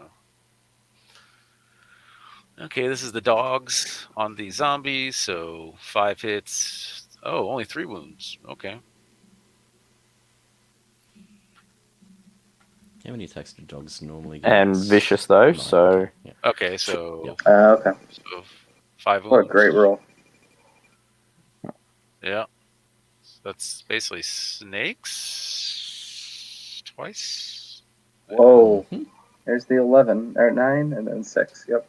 6. I think they're gone. I can't tell. The numbers underneath. It's kind of small. Yeah. So zombies are fearless 15 normally. That's fearless 15. 70 so they're all good. Okay, they're fine. Gotcha. There's just so many tokens. I couldn't see what was going on. It's like, what numbers are there? I think they had 2 1s to represent 2, and now they're up to 7. 2 damage. So just missed it by 1. Ooh. Okay. And then 8. So 11 would have killed him, but Morgoth. So. But more. Okay. But they're disordered. They are disordered and weakened, so that's important. That is very important. I think the half-breed champ could have taken them at crushing 1. 10 attacks, hitting on 4s, wounding on 4s. Yeah. Mm-hmm. And then the half-breed champ's got regen after that. Okay. Top of 3. There's an interesting comment you guys made about AG's positioning with his flanks and stuff. The way he approaches the game is, if you beat him if you outmaneuver him or you have good dice rolls or anything like that, that's okay in a sense of, no one likes losing. But if he goes through a game and doesn't make a mistake, that's his point of happiness. If he plays a game and he makes a mistake, he might get a little bit on the heated side, which is fair enough. I've given him that many flanks to 22-inch charges because I'll forget that he's given them a brew of haste or something like that. Yeah. And I'd say that's similar with a couple of the Aussie players, Benson, like Tracy, for example. Mm-hmm. He just doesn't make mistakes. No. I had a game against Tracy last night where I was in the game for a fair chance of it because my dice were hot. And it had nothing to do with his positioning or anything because his dice were cold, mine were hot, so I had a chance and I was trying to take it and I still lost 19-2. Right. And I think with Trash also, if he does make a mistake, he doesn't let you know about it. Like, he's got a poker face. Oh, yeah. And you don't realise that he's made a mistake. No, and then what's worse is he'll tell you made the mistake after he fixed it the next turn. That's it. When you're writing in your scores and you got 5 and he got 25. Yeah. It's like, oh, by the way. By the way. See, I don't make mistakes, just happy little accidents. So that's what I do in Kings of War. So. And I can see the appeal of War Machines as the kind of great equalizer, right? Because on occasion you'll get, like in Alex Cuse's game, just that turn 1, blowing off that chariot horde. was huge. And this turn, deleting an entire hammer with just 115 points in one round. Right. That can kind of give you that edge you need against somebody who may have out deployed you or may have a better not making mistakes. So I think this turn is going to be the longest turn for Mike. That's probably most important. Yeah. I'm gonna get a drink. Anyone get anything? You want any drinks? It's gonna be a I'm while. in Connecticut. We got an 8-hour drive, but that's fine. I'll see you in a bit. I might make it for the melee phase. Yeah. So, but I mean, what do you do as Mike right now? I mean, you're kind of pinned in on a lot of panic. Well, I hope you cash in that luck that he's been banking, because so far Andrew has had some incredible artillery. So you're like, okay, he's due for his. Now, I guess you take a charge with the Wraiths before they get shot off and see if you can break one of these grotesques. Because Mike has 1, 2, 3 units that can do things. I mean, I personally don't count the Wraiths as offensive units at this stage. But Well, one thing I can make a guarantee 4, for this 5. turn is that mortar is going to die. Yeah. That's the only thing I can guarantee. Everything else is sort of. It'll So be what kind of double time for double ones. Right. Yeah. what kind of shot are you going to take when he rolls a double once? I'll just. I have a thing. I've got this. You got the Jim Jameson. Beam. I'll Nice. just start drinking the Jameson. So Folks, you heard it here first. that's right. Well, I mean, I also got Jim Beam, but so it was a rough round 6 game for me. I don't know if you guys noticed, but the whiskey. Bugger, I forgot I've got my game plan tonight. All right, should write a list for that one. Nah. We can write it with you before this turn's over. I'm like just underneath halfway. I'll just take something fun. Right. 6 more machines, tons of rabble, 3 wingets, 3 bigots. 25 rabble regiments. I mean, what is And it? a flying see? banget. You need that 4th winged in a flying banget. That's the one. What I called it was 0 shots, 0 inspiring, 0 Fs given is what I called that list. So, just like, all right, try and kill 50 unit strength before the end of the game. Good luck. So in our home campaign in the Northeast United States, our rival group is the War Kings from Cape Cod and New England. And one of the challenges in our campaign that we've been playing with them is the Great Khan had the rabble challenge. And it's exactly like you said. He would bring 20 regiments of rabble, and the entire game was just you trying to see how many regiments of rabble you could kill. And you got bonus points, and there was like a leaderboard for whoever killed the most. It's a lot of fun. Poor rabble. Poor rabble. Poor.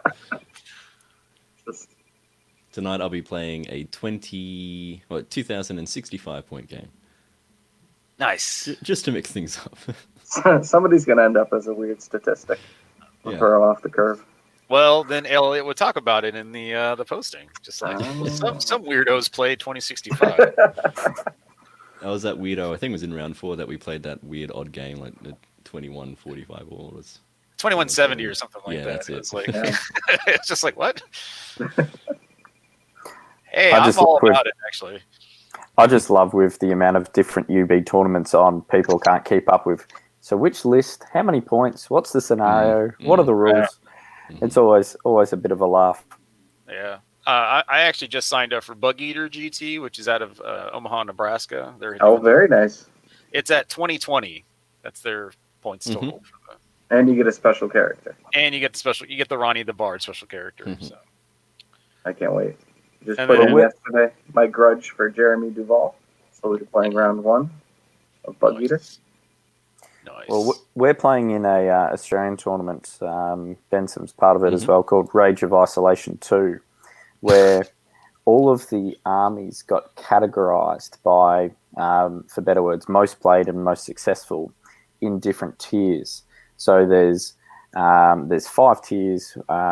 There's most played and most successful, and then works its way down. Right. And if you chose, say, an army that was just getting smashed and not doing well, sort of thing, you get plus 10 tournament points before you even started. And this is based off the call to arms current at the time. Current rankings, yeah. And then if you played an army which you hadn't played before as well, you got more bonus points. So before the tournament even started, and we're playing the blackjack, some people had 20 bonus points, and the most points you can get from a win is 21. So some people started with a win, and unfortunately haven't actually increased their score much since then.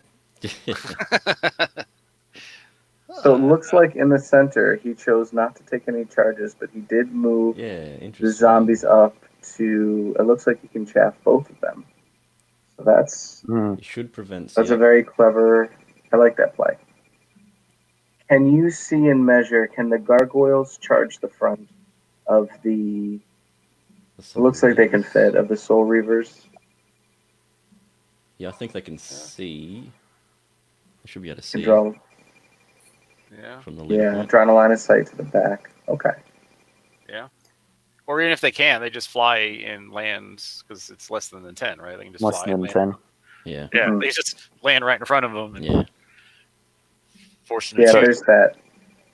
You crank out, you kill that zombie regiment on the quick, and then,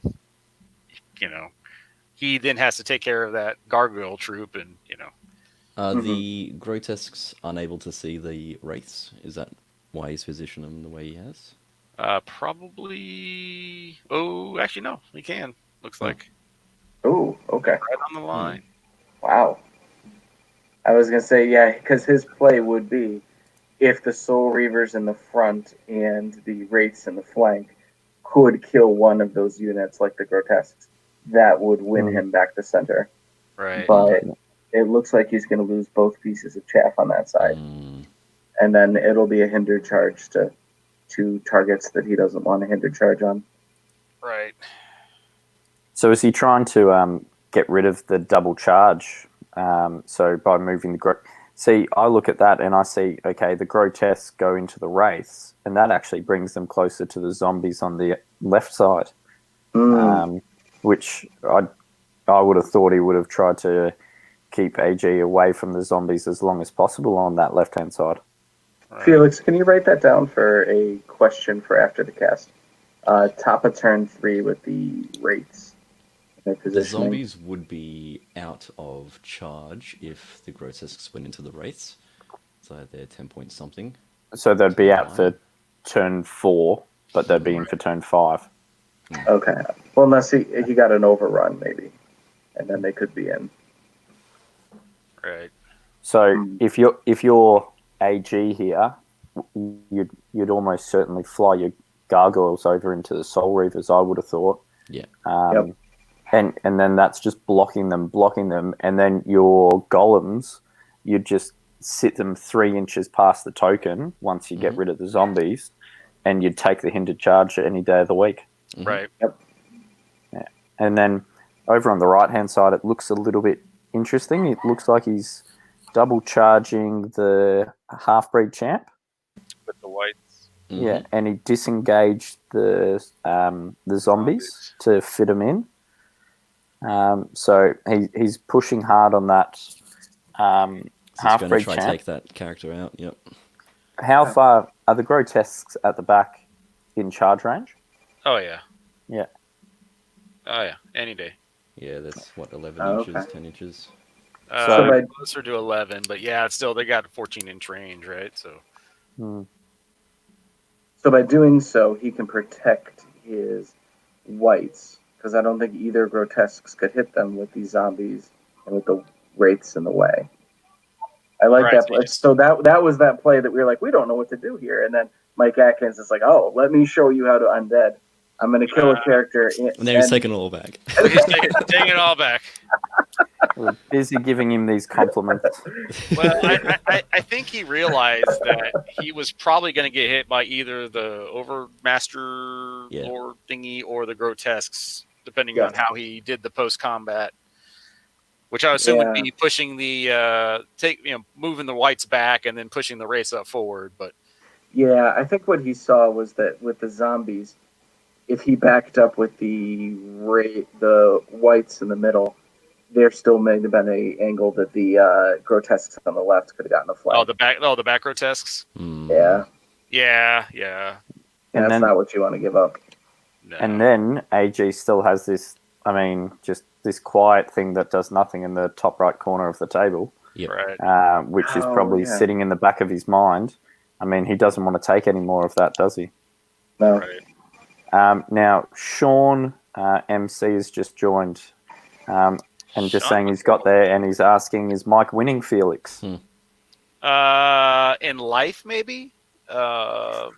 I guess technically he's holding 2 objectives. No. True. For how long? That is the question, Sean. How long is he going to be holding on to these tokens?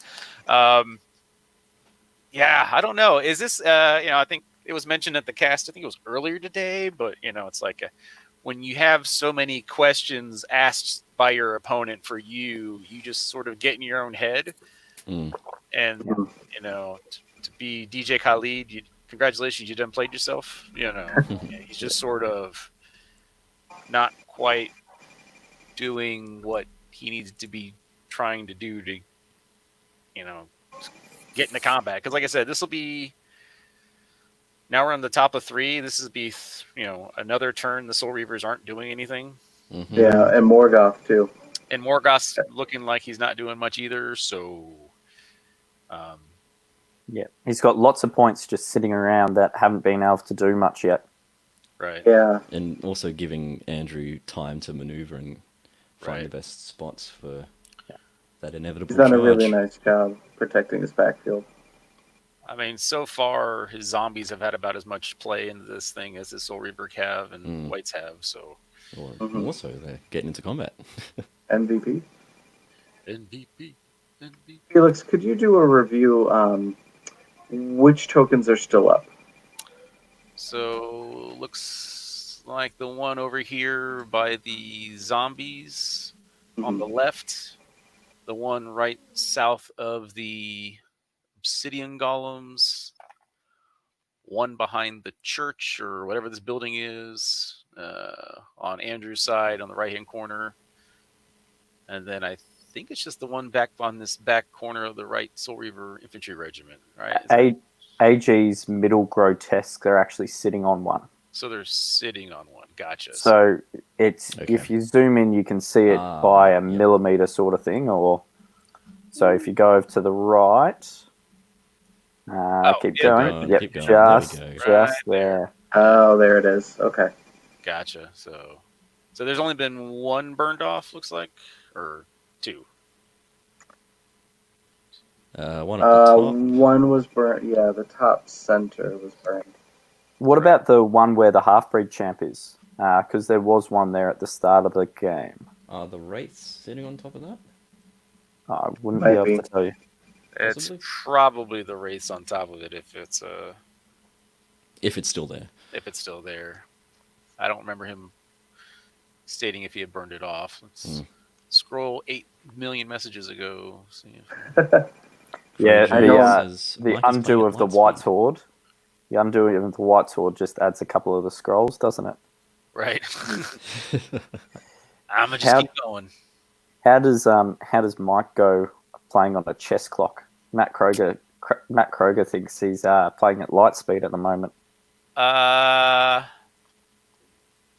only played him once in a tournament. We were on the clock.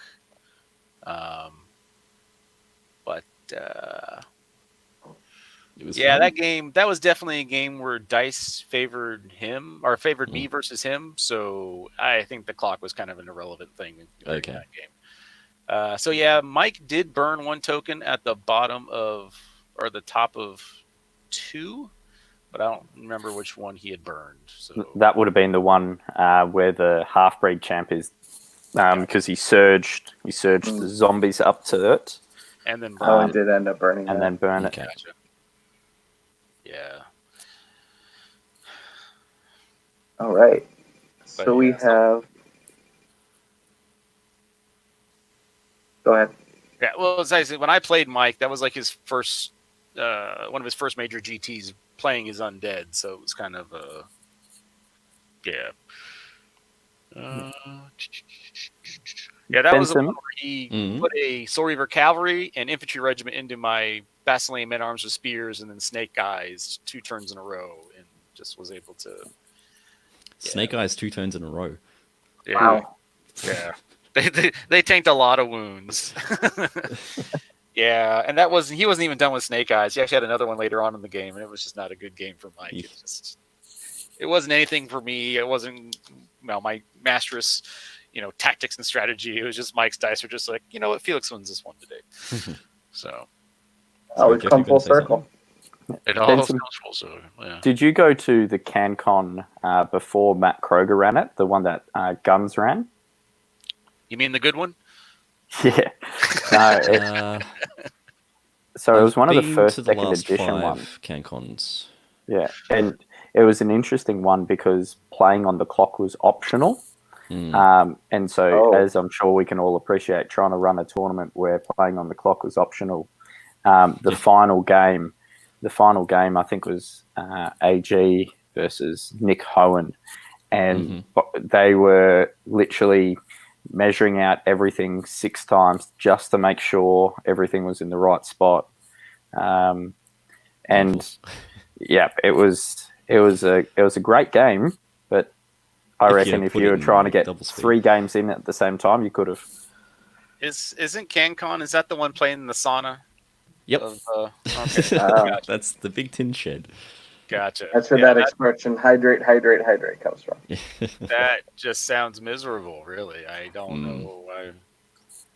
In the years since, the air conditioning has improved, but it's still quite warm. Right. And yeah, normally when Americans joke about everything in Australia trying to kill you, we don't generally refer to the weather. It's usually all the wildlife. Well, this year's CanCon, the weather literally was a deciding element because there was people who were flying into Canberra Airport, and that's when we had the really bad bushfires. Yep. Right. So there was, I was not envying Matt and the team who were trying to organise the tournament when the boss, Ronnie Renton's, trying to fly into the country, and basically the weather is saying, no, go away, go back to England. We don't want you here, sort of thing. So that was... Yeah, it was an interesting time of the year, wasn't it, Benson? Quite. Well, they just remembers the last time Englishmen landed on their soil and just work out. We've never forgiven them. Okay, so Matt says, so what you're saying, Felix, is that he's never got quicker. I just have one game against him, so I can't really say yay or nay, but... What's this? Talked about playing by mail earlier. Maybe Mike liked that idea. Maybe. The play by email, which actually Keith can talk about that later if we get in another dry lull. He can talk about his play by email experience. I mean, if we can find the time. I know it's hard pressed. This is just hot and heavy coming in this game right now. So what they did just measure was to see if the winged overmaster could fit. Jumping to combat and landing into the wraith, the whites, and it seems like you can't. No, so I think they figured out they couldn't effectively chaff them. Yeah. Is this just going to be another turn of Morgoth not really doing much, or is he going to try and drain life on the half-breed champion? I would, if I were him, I would try to drain life on those mastiffs and then heal the whites behind them. You can see. Oh, so you probably have to drain life the half-breed champion, yeah. Which isn't bad. It's 3s compared to 2s. Yeah. I mean, and any heal that he could do on those whites is going to help him out. And then maybe the healing brew, if he remembers. He still hasn't popped that, right? Yeah. And the issue with that side of the table is everything that he's going to try and drain life on has regen. Yes, that's it. So it's a little bit of a, because you can't see the mastiffs because of the height difference, that would be, for better words, the good target. But he's, it's all good that you do drain life, but they're all just okay. If he does 3 or 4 wounds, I mean, averages, they'll get 1 or 2 back with regen. So Right. Yeah, at the moment, Morgoth can't see the dogs. No, he drain probably life? wouldn't be able to. No. you'd need So to you'd be have over to- half an inch or something to go through that gap between the whites and the zombies. But then that might leave them open to a Overmaster charge. Overmaster charge. Yeah. Yeah, I think he goes for the half-breed this turn. It looks like he's measuring to make sure he's staying out of the grotesques with the Soul Reaver infantry. Mm-hmm. Yeah. It's what now that he hasn't double charged into the half breed champ. It'll be interesting to see how many wounds and stuff that happens there because of the angles.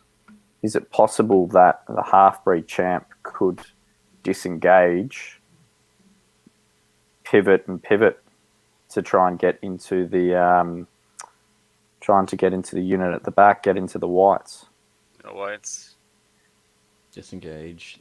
So that. disengage Yeah, moves cool. back an inch, Right. so he can see them because he's taller. Then he goes out a long way because he's within range. Then out, and on that angle, he might be able to just clip him. Disengage Yeah. and pivots, yeah. It would You'd have to depend hit that on front corner. if he does It- Healing Brew and if he does Drain Life and gets enough off, it might not be worth it. But Yeah. there is a chance that he could. I mean, if he gets enough wounds, sear him. I've seen it happen once already. But he could lose Honestly, both life though, on a spike I roll. think it behooves Andrew to just lock those wraiths down there. Because once those wraiths are gone, or once a half-breed champion's gone, those wraiths can get into those grotesques in the back. Like that just kind of that would accidentally spring open that little boxed in corner he's got those flying units in right now. So Yeah. I would just bank on regen and just keep. Yeah, just win the grind. Right. Yeah, and so it seems when we were talking second, which flank he would hold back with and which flank he would try to push. He's pushing on the right with the Abyssal Dwarves, and then the Sentries being more cautious, which he can because there's no Drain Life or anything there to really Right. There's no real threat. force the issue. Yeah. And this whole time, I'm still thinking, why doesn't Morgoth fly 20 and try to get in that one? Because of the rules. That's why, Keith. Those are a thing. And that So what does he drop down to? 7, right? Dark Gun to 7, and then his drain life goes to From 9 to 7. 9 to 7. So yeah. So you figure he would do maybe 3, maybe 4 wounds to the about 3 wounds to the half-breed champ, and then with weakness wraiths, does he getting that half-breed champ this turn would be really important for Michael. He's hoping Right. for that, because then you have to give either the Overmaster or the Grotesques to plug that gap. And I will say for Mike, one thing that's benefiting him is that Andrew is moving off of his objectives to get onto Michael's, whereas Michael is still sitting on all of his. Mm-hmm. So he has the option of burning them if it looks bad, but another turn or two, and Andrew's Is not this going to gonna have hold any out? units. Yeah, Andrew won't Yeah. have any units that could get back in time, except I for really the don't Overmaster. like using a 255 point Soul Reaver Cat infantry regiment to hold a token, but you know, If it wins the game. If it wins the game, it's like Yeah. they say, it's only stupid if it doesn't work. yes. So interesting movement here. So he's moved the whites back to get Morgoth in. So letting the Overmaster charge Giving him- the Soul giving him Reavers bait. or the whites. Interesting. Remember the whole getting in your head thing? Yeah. And doing the opposite of what we predicted. And I Right. think he's actually potentially even given the angle for the heavy mortar to see the whites again. Oh, Yeah. wow. Yes, that's dangerous. And I'm not sure if he's seen that or not, but No, it's way up in the corner. It's easy to forget yeah. until it hits. Ooh, I it'll would be close. definitely. Yeah, I that's. think he can. Yeah, I would say that tail end right at the bottom. I would say it's close, and don't back up anymore. Yep. At least we're in the like, maybe, maybe not. Yeah. You know. Just using the line tool here on my screen, I think the hill is just far Just enough. to block line of sight. Okay. That's good. Should put that one down too, Felix. Was that on purpose or was that just a happy accident? Was that calculated? You put him in the exact right space to not get shot. Right. But then again, it's still in position for the overmaster on half ring. Yep. Winged half bring Yes. slam in. Would that be a good idea though? Because I don't think he'd be taking them out, and then it just leaves his flank open. See, I'd be putting the half breed into the whites because he's got mighty as well, and I'd almost go the overmaster into the wraiths. Right. Mhm. Just switch them out. Just a little Switch them out. pass the targets down. Yeah, and because the Soul Reavers won't be able to get to the Overmaster either, I don't think they'll be able to fit. So looks like he just surged the zombies into the flank of the. Oh no, the Oh, wow. gargoyles. So I guess he's hoping to take them out. What is it? 24 attacks on 5s. Something. Thirty? He's 24 attacks on 5s. Wounding on 3s. So he's got a chance to take them out, but Or, but even if he just wavers them. They're hindered though, aren't they? Oh, not no, if they've surged. Right. Yeah. Yeah, I think he And moved then- out of the woods and was able to surge them in. So. Can anyone see if this slave driver's within 6 inches? He is. Cool. 5 Slave point driver. something. Yes, definitely within. So Drain Life just got 2 wounds back. And put 2 Ooh. on the Abyssal half-breed Half-Breed. champion. Okay. So The- Matt Kroger's thinking this is Mike's tactic to slow play to frustrate AG. I mean, it worked for Alex. It's a bold strategy. Let's see if it pays off for him. I think he's moving too fast. He needs to slow it down a bit more. 18 attacks. This is the. What was the attack? Okay, he's gone. Just in time for a turn 4. Yeah. Oh, the mortars, yeah. Now what you going to do, little fella? He is... I think he's just... Might be just out of reach of the gargoyles at the moment. I mean, the grotesques. Because If he they're gonna rolls be the moving, so if it he doesn't rolls the matter. 3 on his D3, he was within 23 inches right now. Ah, so- that's right. Wild charge. I forgot. But All right. So the zombies. I guess this is an interesting one. Okay. 9. 9 hits. okay, 7. 7. Yeah, that's pretty Okay. Yeah, good. that should do it. That's good. that should do it to it. So does it need a 3? Twice, And they're out. and they're gone. Zombies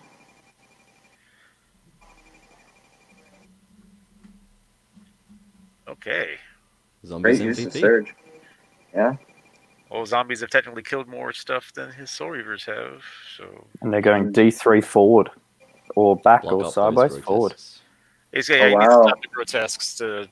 Yep. Um, It's not a bad move. Yeah, because now the golems have to grind with Soul Reavers, which is fine for 1 turn. Yeah. But now 2 turns, it's starting to get a little dicey. right. We should ask Andrew that after the cast, if, flying there, hoping to chaff, but whether he regrets not sending them to the right to sit on that token behind the house. I mean, he regrets it now, but seems like it would have been a good use for them to do that. hmm So 1 wound onto the hunting pack, Yep.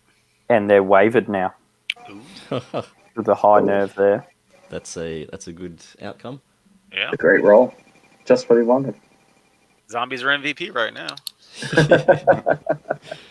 So Zombies OP. Nerf them. 8 hits and Whoa. 3 wounds to the.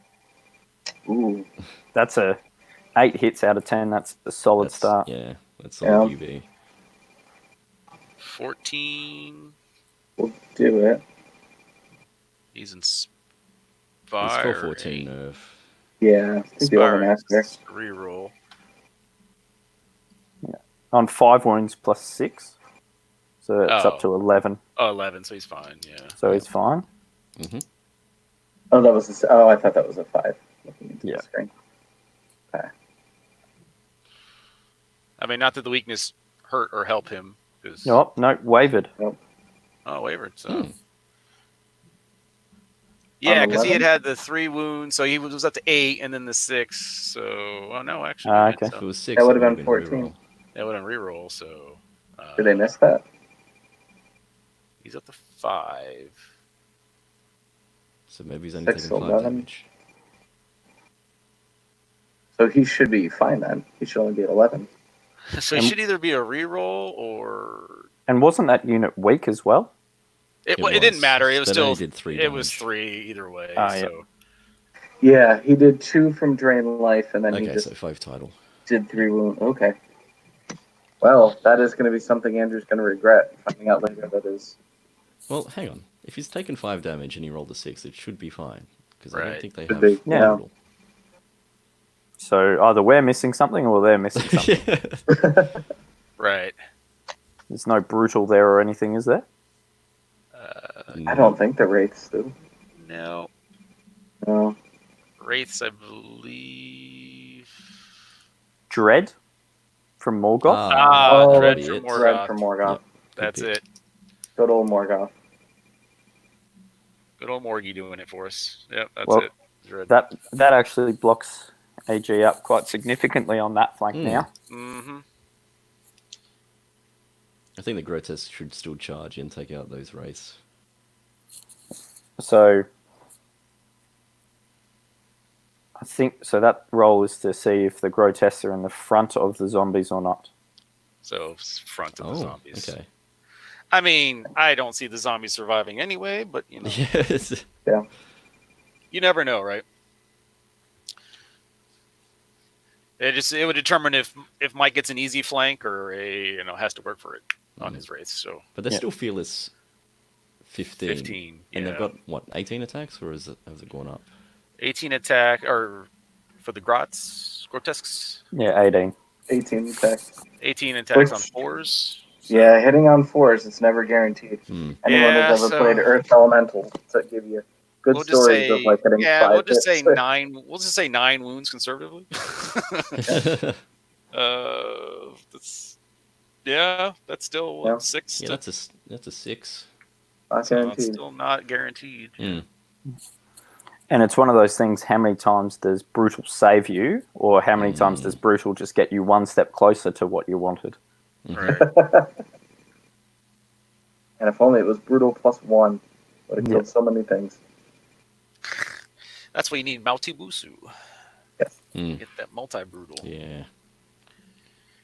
So if you're AG here, you on the right-hand flank, you've got the grotesques that can pick their charge of zombie or zombies, which is definitely what I'm sure he appreciates. So you've got the whites now that actually have a bit more of a play because they've got their fly and they're not in line of sight for the heavy mortar. So do you actually, even though his units are wavered, do you just leave him in there for a turn and just move his grotesques up on the top right to try and set him up for what will be his turn 4? Does AG basically have a slow turn to set himself up? Yeah. Yeah, that was a very big turn for Mike because now he has to commit his hammers in, and Mike is guaranteed at least one charge with one of his hammers into one of Andrew's. Unless he does something completely different and just backs the grotesques up to sit on that other objective and flies the Overmaster away, and then we'll be completely wrong. But Yes. So it looks like he's backing up his half-breed champ. And so if he charges with the grotesques, does that mean you then fly the Overmaster into the whites and then all of a sudden the Soul Reavers are leaving the objective to come fight? I think he's trying to weigh up, can the Overmaster take out the whites in a turn with 3 wounds already, because he did pop the healing brew. Yeah, I don't think that's a good bet. I don't think so either. 9 attacks So, maximum. 9 attacks 12. on 3s. 9 attacks on 3s with 1 reroll. So, like 3s and 2s. Yeah, exactly. Even if he gets 12, he's got to try and roll a 5 twice. Yeah, that's if everything wounds. If everything works out. I don't know. So And that's the regen on the half-breed champ getting everyone back. That Half-breed champ's only regen 5. Regen 5? Okay, so think not it's everyone regen 4. back. Sorry, So yeah. you should You're say right. 1 I got excited for him there. Man, I was, ay, caramba. Ay, Dios mío. Yeah, if you put that Overmaster into those whites, you're almost guaranteed to lose them because you're going to get a flank charge from the Soul Reaver and a Drain Life. So this is... Oh, and all right, we are into the race. Going into the race. So this is interesting because Matt Kroger's comment about the slow play. It is an actual interesting point of, is AG actually starting to throw things in? So if he goes with the Overmaster, which he looks like he's doing. Yeah. Oh, wow. That's super risky. But I guess the Mortar's not doing anything. Oh, The Mortar's not doing anything. He's got the other unit of grotesques here. Does he throw the those zombies? does he go into the flank or the front? I think maybe at this point he's like the Soul Reaver infantry can only attack one of them. Oh, that's true. Yeah. I mean, so... And then he's got 2 backup. Yeah. Right. So it looks like he's going in for the flank because he's pulling back the Mutated Mastiff Hunting Pack. Yep. Okay. Yeah, like we were saying before, hitting the front, it's still a bit dicey. 4s and 2s on a Fearless 15 unit. But with 6 wounds already, that should definitely take care of it. And especially in the flank. Right, because that's, 36 attacks? 36. Yeah. Should do the trick. And then, could he cast Weakness onto the Soul Reavers so they'll only be crushing 1? Yeah. Oh, that'll help. Right. That would help a lot. But if he hits a flank, it's still 50 attacks. Yeah. On 3s. Yep. Well, yeah, I mean, but we're assuming he's going to kill the zombie regiment and then go to the front, and now it's a zombie regiment on the flank, and then, Soul Reavers to the front, and no one's worried about that one. Is Mike bringing it back? We were pretty certain early on. Not so much at the moment. I think so. I mean, this is where Undead want to be, is these weird grinding situations where they can drain life and they can disengage and surge. And yeah. If he bounces in some of these combats, I think that Mike is really going to make him pay. Yep. AG has to clear the zombies, has to clear the wraiths. If he can clear both of those, then he's set up well. If he stuffs either of them up, he's in a world of hurt. Yep. Right. I agree. Yeah, because even if that Overmaster just gets pummeled by those Soul Reaver infantry, they're still going to probably get charged by 1, if not 2, grotesque hordes. So and probably a half-breed champ as well, just to add a little extra. Right. Yep. And now, almost at this point, I'm almost looking at turning around for turns 4, 5, and 6, turning around that Mutated Mastiff Hunting Pack and just starting to claim that. Go for the objective. Yeah, Why not? and hide it. It's done its job. Right. It took It's all a punch. according to plan. Yeah. So the question is AG double charging, or is he going to just take the single charge of the zombies in the middle? Ooh. Well, I don't know if he was in range. Looks like to reach he's the Soul Reavers. Look like he's single charging. Okay. Right. Well, like we said, it's going to force the Soul Reavers to get a hindered charge on the front of the golem. So you're probably talking But it's still, there's a flank there for the 6 race. moves. 20 Would attacks. would Yeah. would the Soul Reavers actually be able to charge the front of the grotesques? Oh. Let's see. Yeah. They've got the range. So if say the grotesques here bounce, and they don't take out the zombies, that's a triple charge on the grotesques.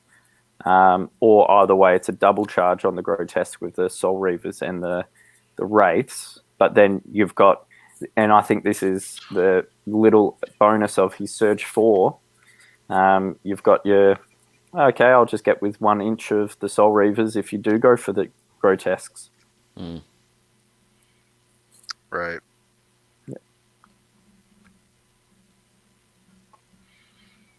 Yeah, I think this becomes a very critical combat. Who would have thought zombies, MVPs of this game, if he bounces against them and rolls below average, he could start Water's losing making this its middle move. and start Oh the game. snap! Do they have a move stat? I didn't know they had a move stat. It's just So he's now 4 inches short, closer to nothing. all right. Moving to shooting. So, what would is he gonna Weakness? Weakness, yeah. Yep. And we think he's going to try to go for those Soul Reaver infantry or for the whites. Where's his weakness cast? Can he see? I don't think he can see the whites. No, he can't see the whites. There's just too much gunk in between. Oh, those Soul Reavers. Those Okay. ones. Okay. Ah. Yeah. Okay. I'm picking up what Firefly. you're throwing down. Okay. All right. Hmm.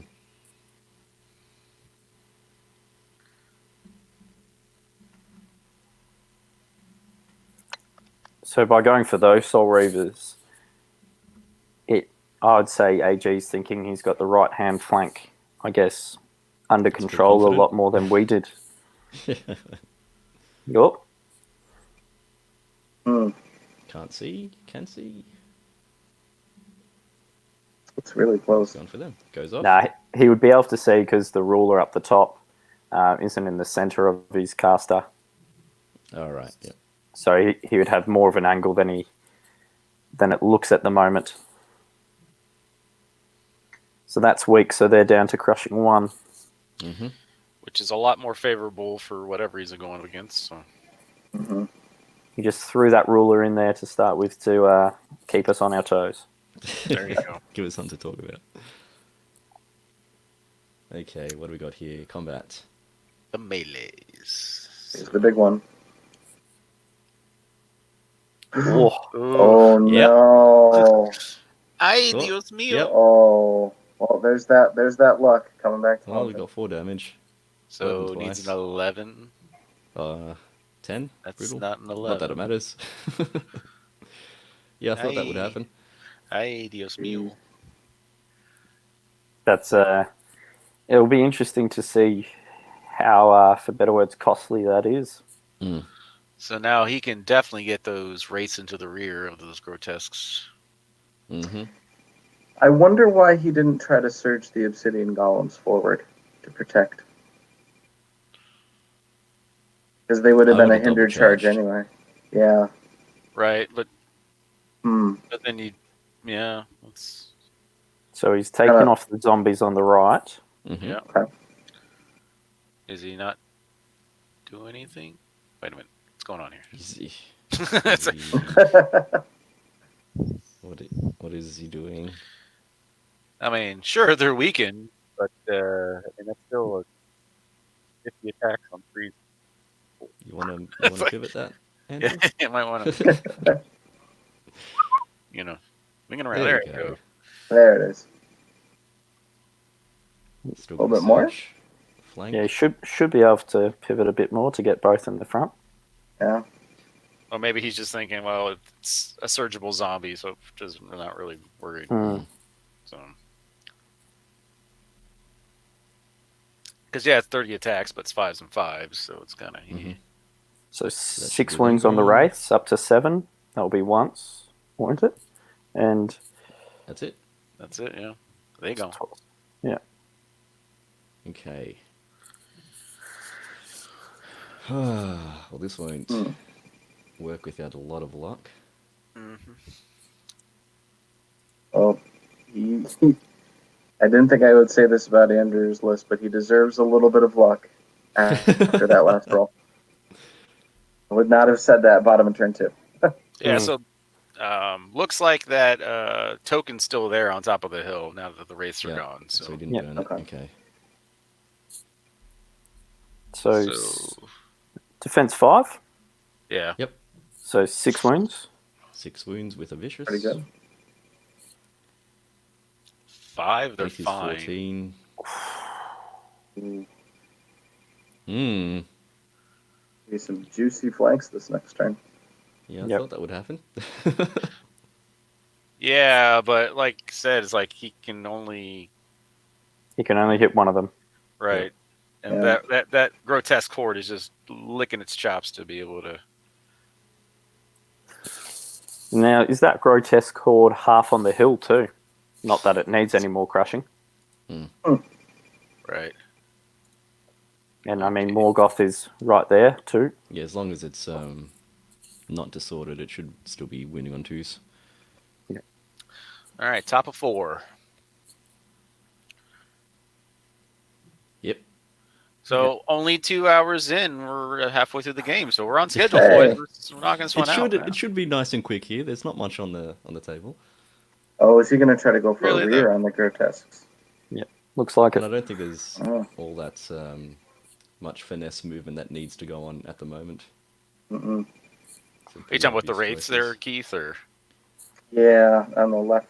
that's what I would do. I would, Oh, man. I would fly those homeboys in the back and spin them around and get that 1 inch, 1 or 2 inch surge or whatever. Yep. I'll actually make it interesting. So 30 attacks on 4s, so you're getting 15 hits.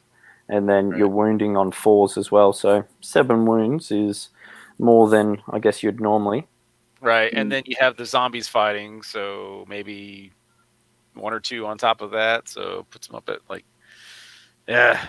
you almost have to charge those Soul Reavers in as well.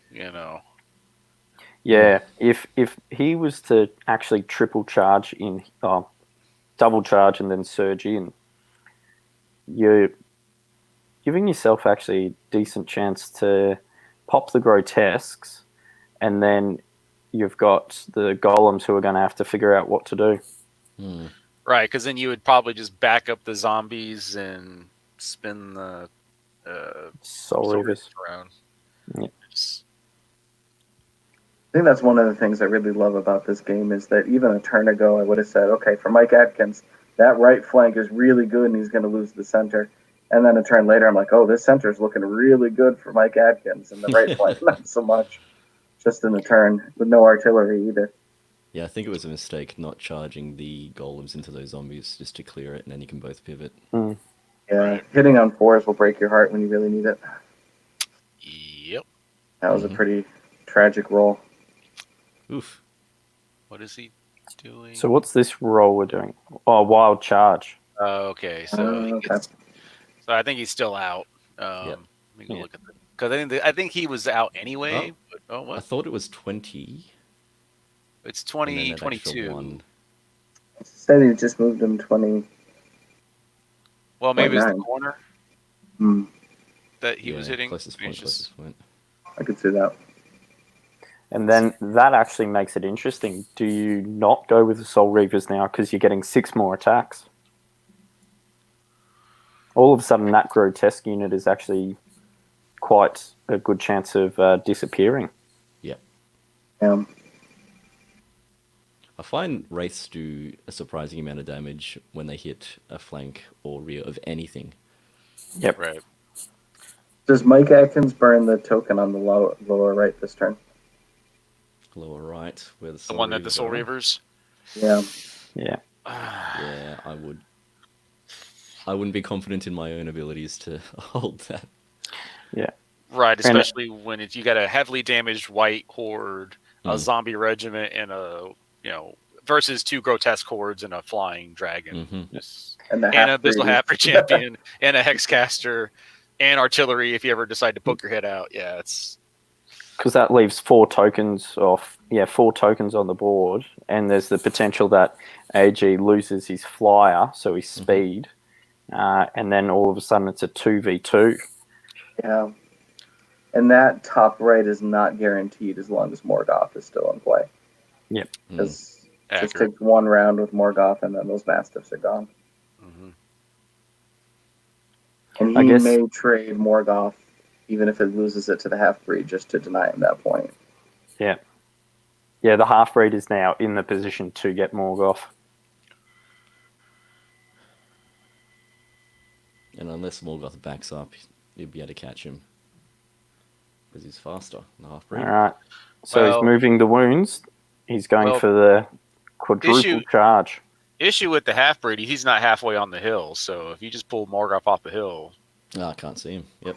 Half-breed can't see him, so...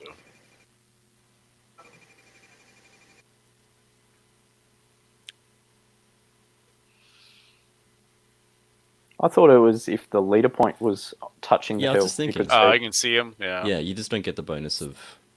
Well, you'd have to move the grotesques right now, because the grotesques would have to... They're blocking them right now, but yeah.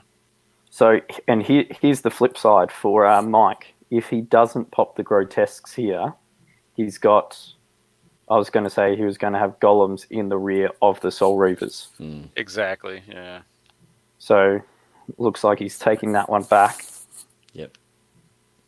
So, if you're Mike, do you charge the golems hindered, or do you wait for the golems to charge him? I would have gone full front into the... Yeah, I pop them, feel... turn them around. Like I was saying, the Soul Reavers, you have to be the one to get the charge off. Yeah. You can't be on the back end of that that race to destruction, you know. Mm-hmm. 25 And now- He's got headstrong, but you know, yeah.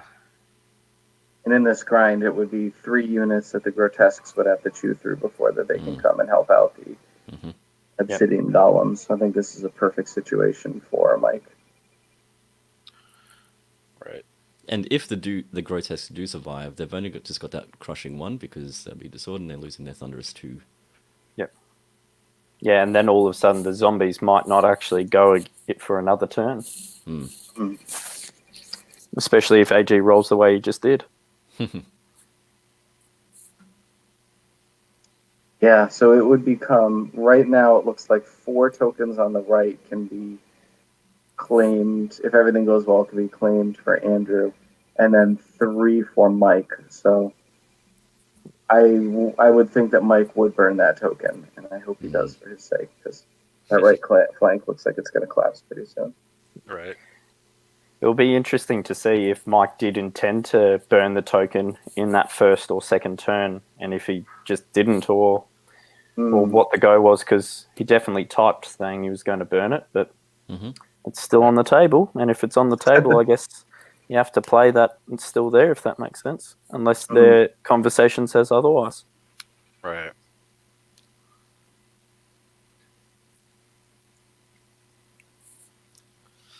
Okay. So...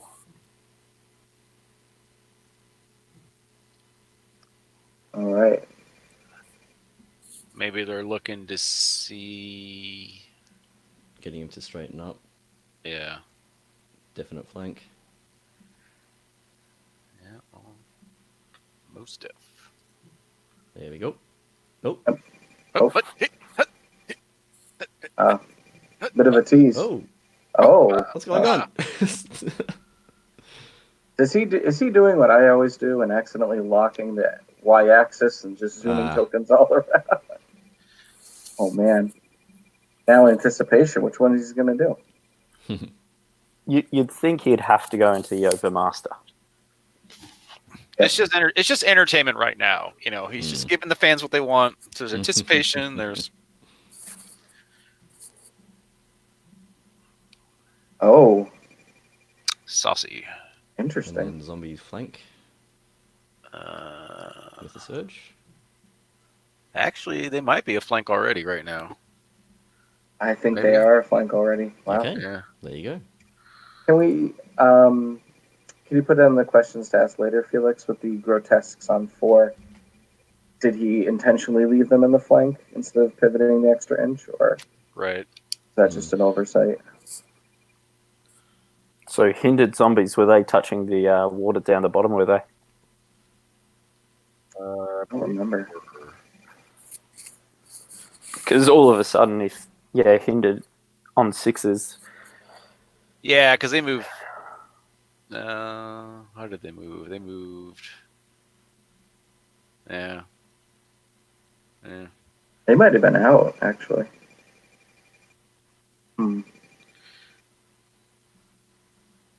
see, I look at this and I go, I don't think the whites are going to take out the Overmaster.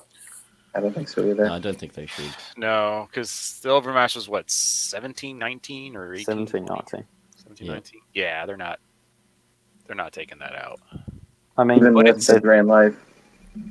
Yeah. 18 3s and 3s. you can do the math quicker than I can, Benson. That's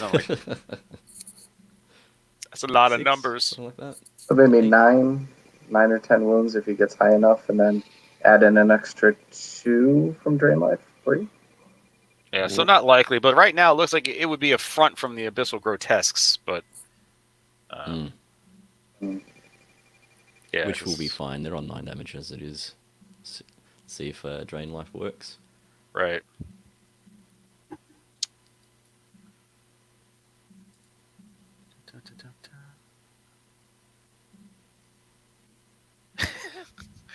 So the Soul Reaver infantry going into the Grotesques with weakness there. That Grotesque unit should live.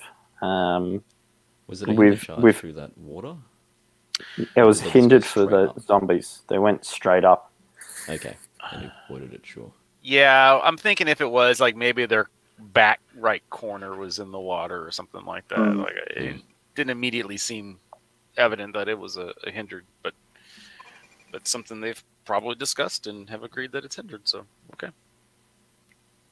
So 25 attacks, 3s and 4s. Ooh, it'll be close. And then you got the zombies. Yeah, I think they're gone. Yeah. But Math Hammer doesn't work, and they could just do nothing. There's a podcast that says something about that. Yeah, well, we looked at what AG did with the zombies on the left-hand side, the old 4 wounds from the Grotesques.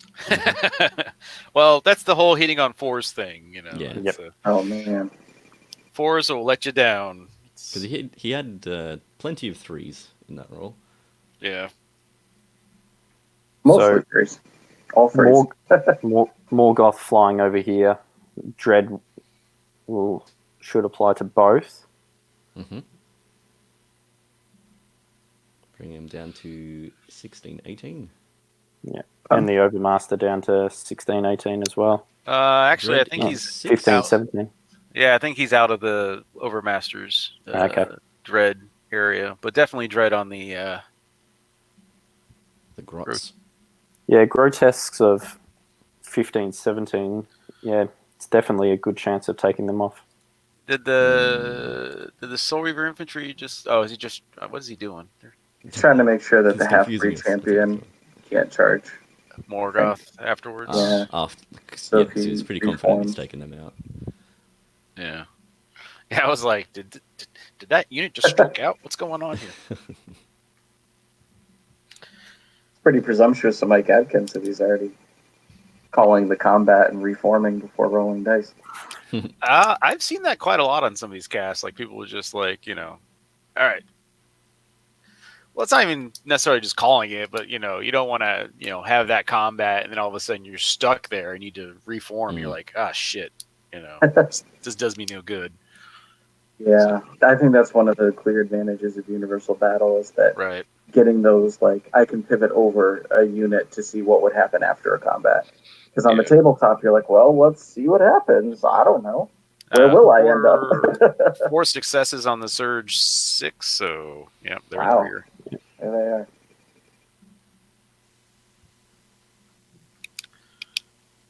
So that's a thing. Mm-hmm. Now I have to look up how many attacks Wraith troops have. 10, I 10. believe. 10. All right. Hitting on 4 is a crush 1. 4s and 4s. Yeah. So what does Morgoth do here? Oh, Bane Chant? Yeah. Yep. Get rid of that weakness. Yeah, and that's not a bad play now. No, it's not, especially with the hindered zombies. Yeah.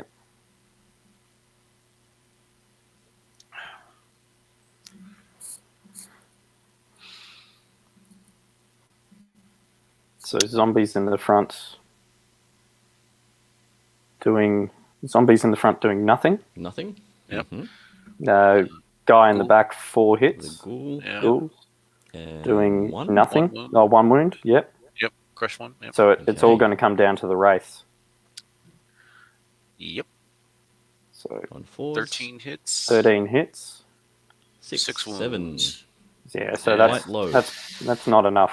He's going to need an 11 to kill him, and that's Yeah. just... Yeah, no. And they're fine. It was one of those things. I think if you really wanted to take out that unit of grotesque, it was going to have to put everything into it with the Soul Yeah. Reavers. Yeah. Because we'll see how many wounds the Soul Reavers do here against the golems, and Right. Again, hitting on 4s. We know how that goes. Yeah. So 25 attacks on 4s. Mm-hmm.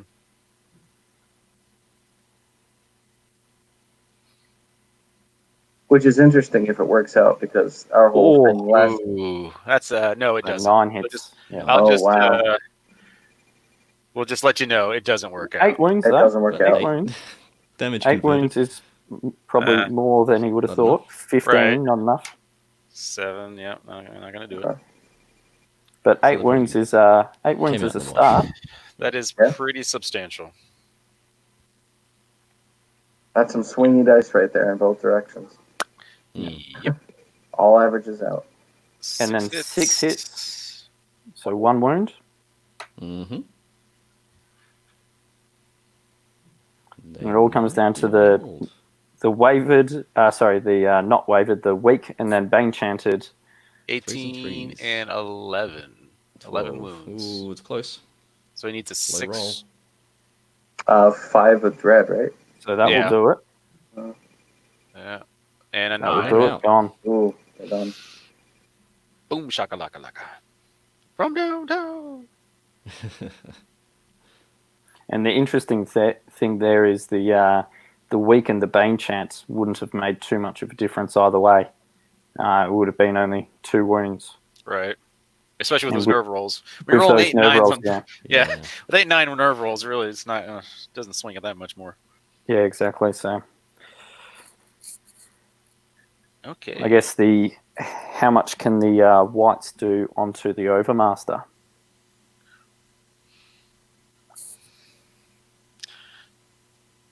Yeah. Well, now the mortar has a shooting target again. True. Unless the grotesques go into them. Right.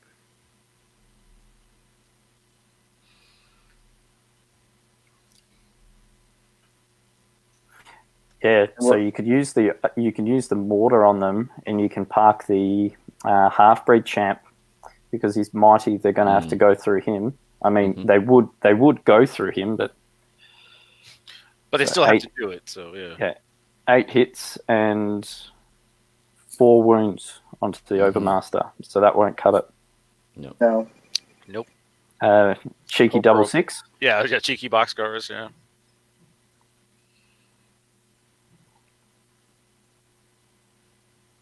No.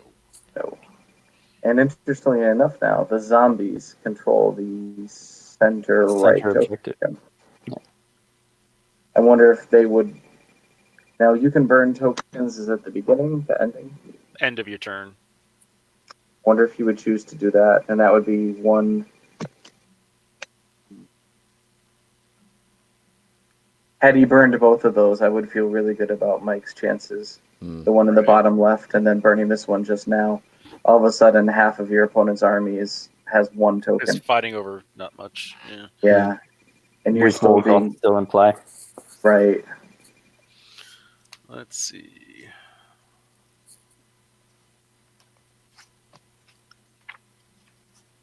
I think what will be an interesting thing here is you've got the grotesque on 7 wounds in the center. Is how many wounds they Regen. regen. Okay. So he has deleted that token. Sure has. So bottom of 4. But I think the 8 wounds on the golems is more than AG would have anticipated, I believe. So he's regened 1 back on the grotesques. Mm-hmm. That's about right. Yep.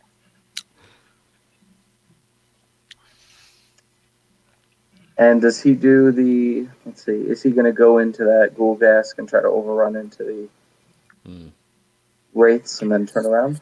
Well, at Against 12-14 with brutal, Defense it's definitely doable with the Force and defense 4.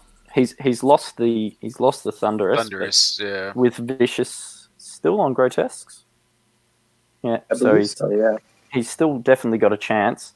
The harder one to budge actually might be the wraiths, because the defense 6 is only going to be defense 5.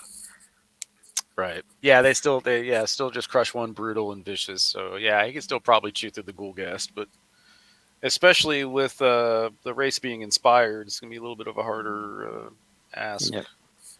But still doable. Yeah. And again, the same with the Soul Reaver. He's actually going to have to put a fair bit of hurt on this Soul Reavers because, correct me if I'm wrong, that's the Dwarven Ale one. So he's actually going to have to get rid of it. Right. Yeah. Because right now he's definitely on the back end right now when it comes to the damage. Because you get another solid hit like that, you're in Snake Eyes territory. So and he's hitting on 3s next turn. Hitting on 3s.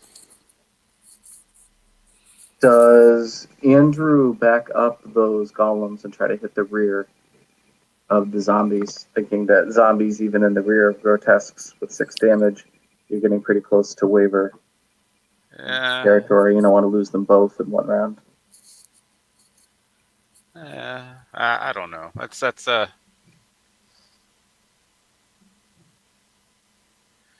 lot of effort to take out a 70-point unit. Might keep the grotesques alive. Might. It might. I don't know. I'll say it and they'll do the opposite. So. Right. We'll see. Difficult choice, that's for sure. Sure. Is anyone still awake in the chat, or are they just? Oh, I see a message. Ooh.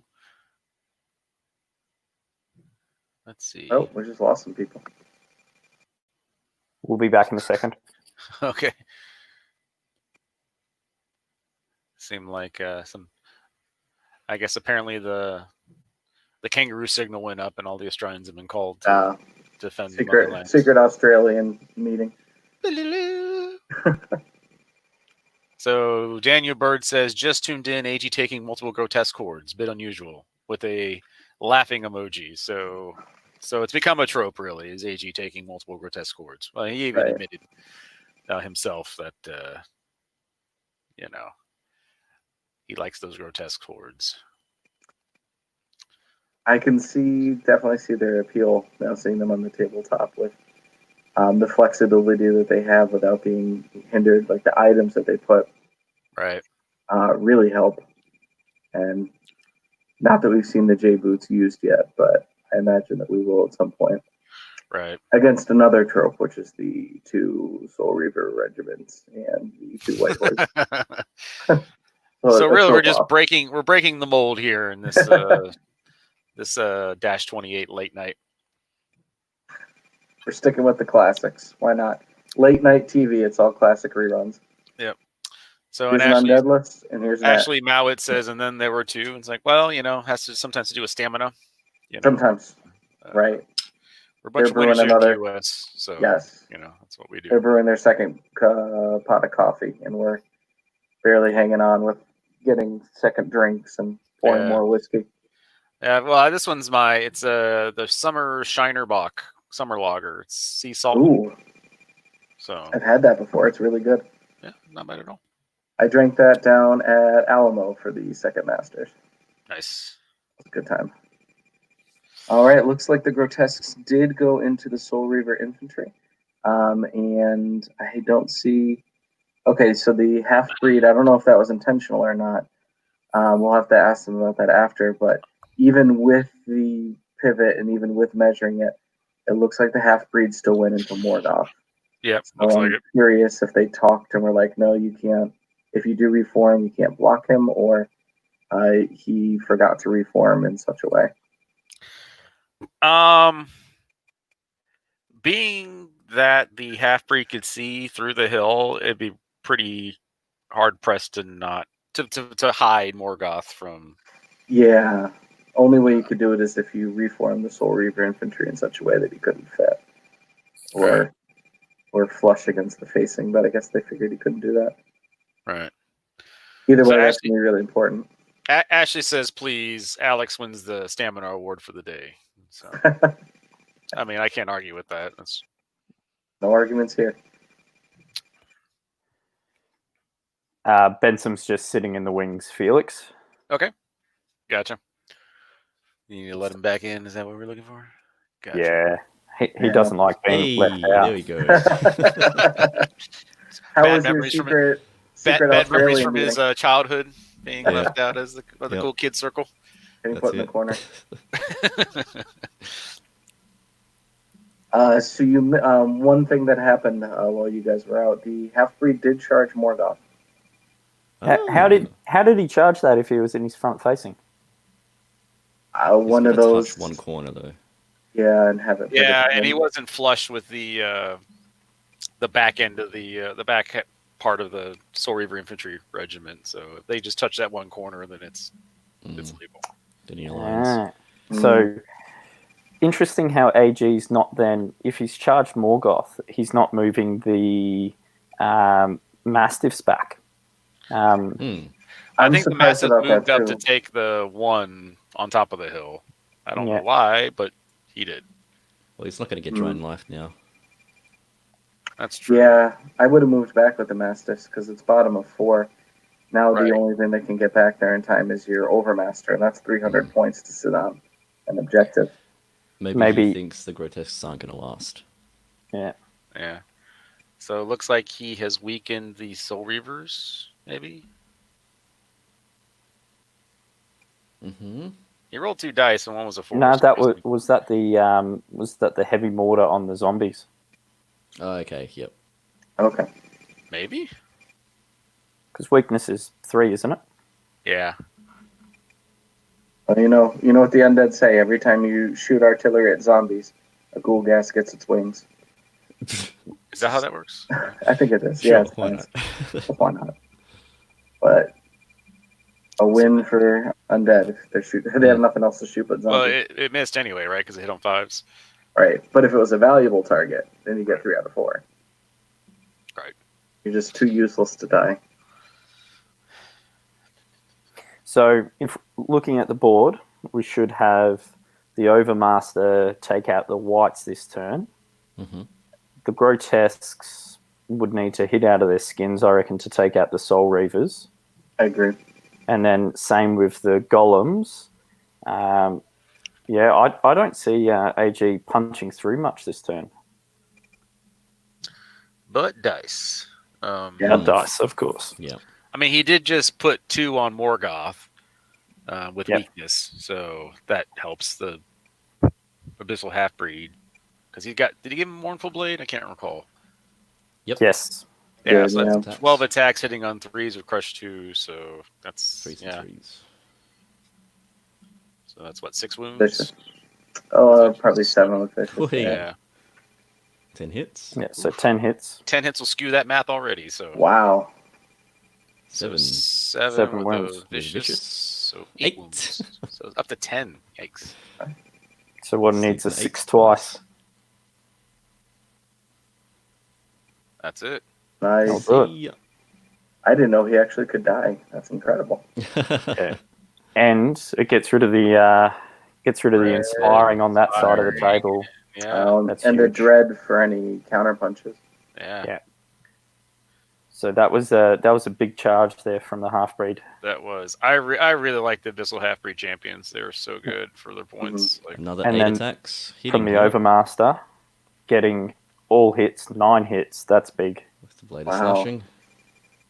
And what's that? 7 with vicious. 8.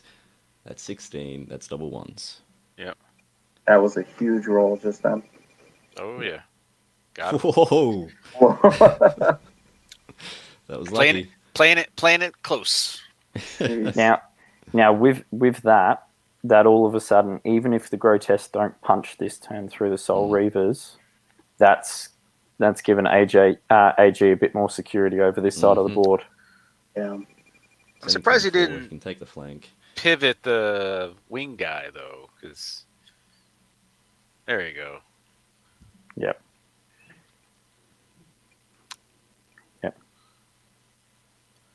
Did you pivot a bit too far? No, you should be right. Nah, because he'll be able to see over the top of them. So to make sure that that leader point is not tipping over into the front. Yeah. Still wants that juicy flank of Soul Reavers like everyone else does. Mm-hmm. That's And with if they Morgoth grotesque gone, survive. now those 3 tokens are his. So if 11 he hits. stays there, it's a draw. Yikes. 11 hits and what? 8, 6, 7 wounds? Oh, vicious. That's 15 gone. Smack. Wow. This is definitely turning out to be the turn for him. That was definitely a big swing on turn 4. Yeah, and- vicious helped them a lot in that round. Yeah. Yep. And then now that the Grotesque will pivot, the zombies there Are not won't. winning They're at all. not going to win at all because they've got no surge either. Okay, so Mhm. that's pretty much called it here. So they've got at least 2 objectives. The dogs will keep that one. The Overmaster can get whatever one he wants. Zombies on And the 5 have to grotesques. have 1. Well, Yep. I guess it's still dicey here, but Andrew still has 2 more turns for an Overmaster to get over there and help.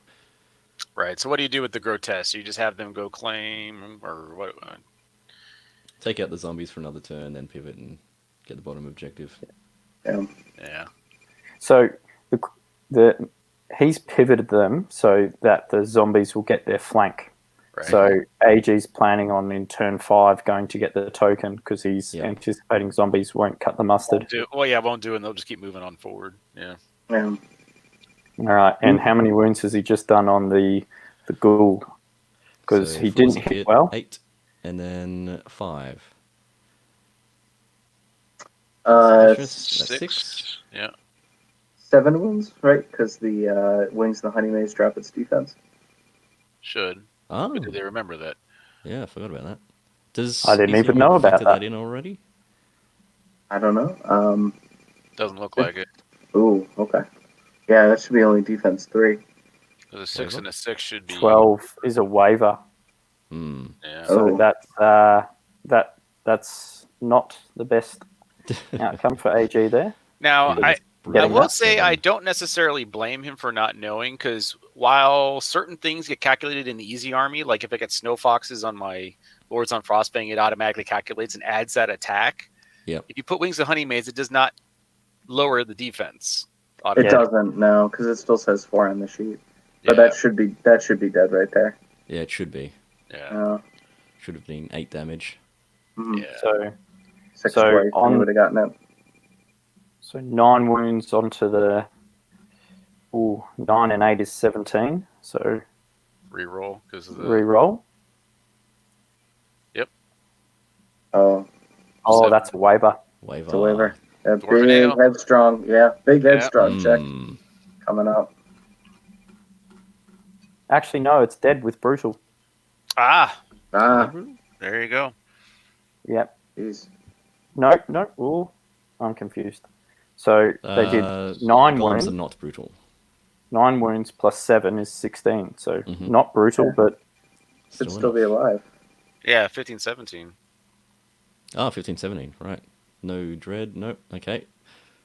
Are they panicking? Are they just forgetting the nerve on people? Maybe they've The both fence? fallen asleep. Huh? Maybe, yeah. Maybe they can't.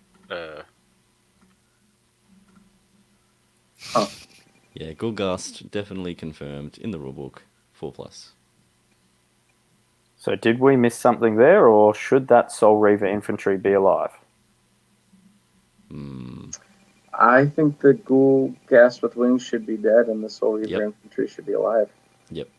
So I think they've just picked and chosen who they wanted to live for each. I question Andrew's target priority. Right. All right. Okay. So I'm walking through that again. So they got the 11 hits. Yep.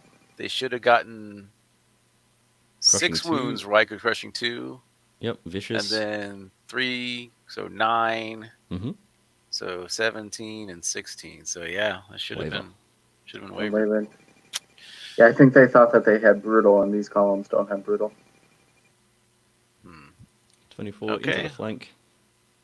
5 damage. Well, not for us to remind them. No, they Yep. can watch this and And lament. just cry. Yeah. Cry. That's what I do in my games. I just watch them again and just cry. Just what were they doing? Oh, you're scrolling through it. For 1 second, I looked at the screen, and I'm like, oh my, look how fast their turn's going. But no, it's What's the, this? It's Very- not, I'm just creating the illusion of speed on the. Felix is scrolling down the rolls chat, and I'm like, wow, look at all the dice they're rolling. But So nothing from the zombies and 3 on the What? Race? Can we make mention of how quick Mike Adkins' movement was then? That was a very good little. quick round. That's a waiver, I'd like to say. 16. Yep. 16, yeah. Grotesque 16, 18.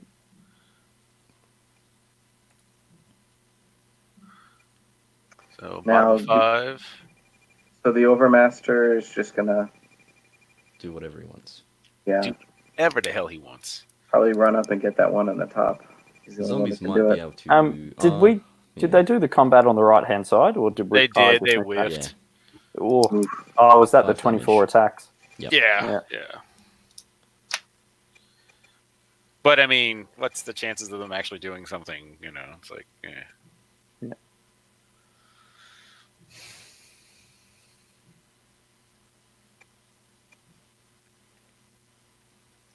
Regen 2.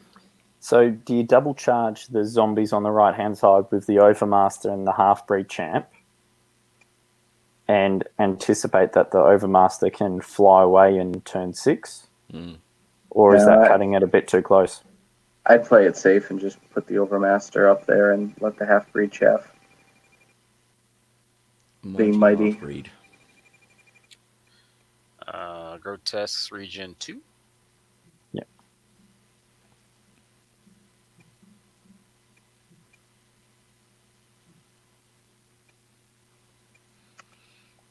So now that the door is shutting on Mike Atkins' chances of victory here. Oh, he is going into the zombies. He is going. Okay. Oh, So, it looks like- there could be a draw. It looks like AG is planning on that the golems in the center are going to be able to hold that objective. I Yeah. think they should. So, can the wraiths, and the wraiths can't see the grotesques. So the wraiths won't be able to fly over and get the the wraiths won't be able to hit the elementals, the greater earth elementals. So So man. the Overmaster on Ancient Winged Half-Breed, or whatever the hell they're called, it's too many damn words, Regen 1, and looks like the Half-Breed champion did not regen any. No, okay. Yeah. Oh, I feel so bad for Mike. If those Soul Reavers are alive, then if they bounce against these zombies, then this could be a draw or maybe even a win for Mike.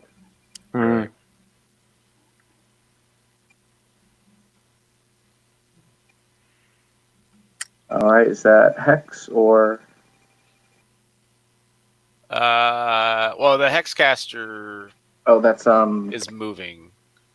okay. They haven't.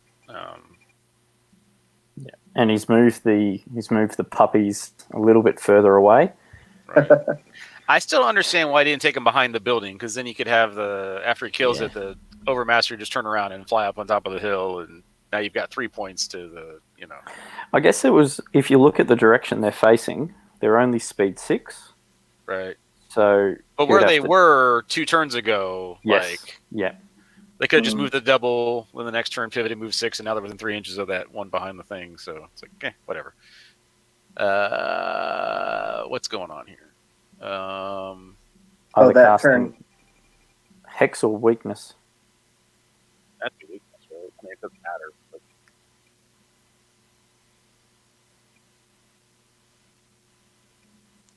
Who's devastated? What?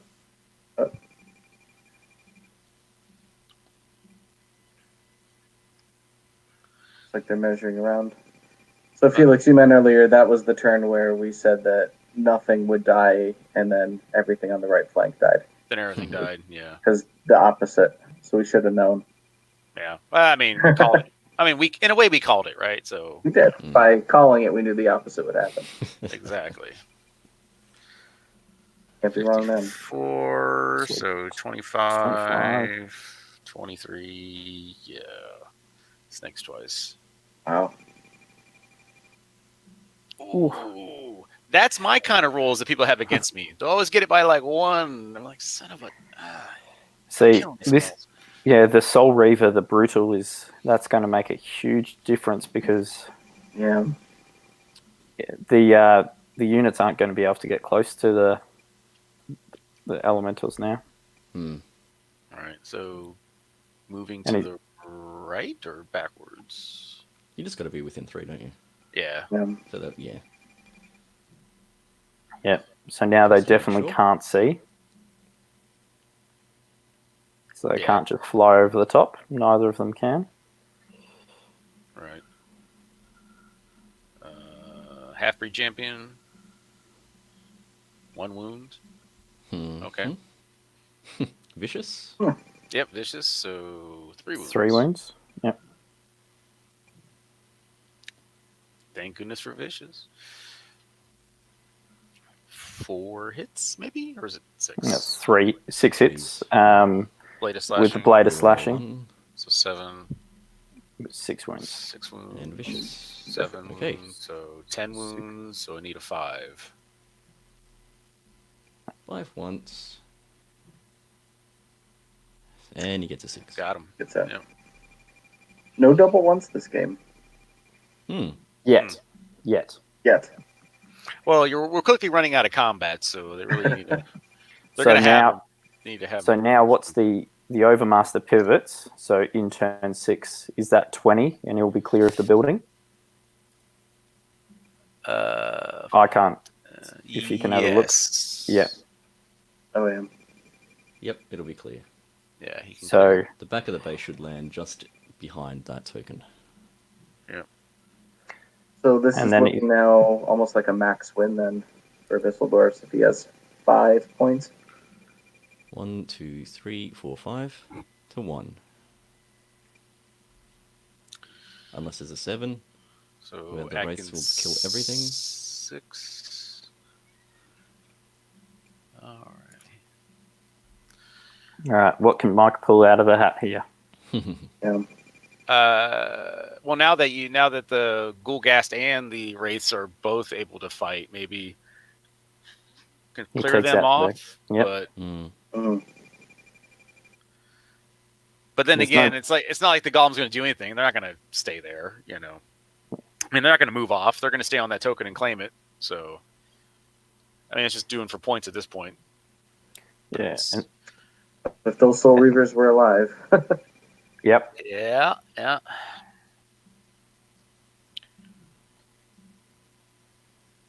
Just flying them over the top. No. Yep.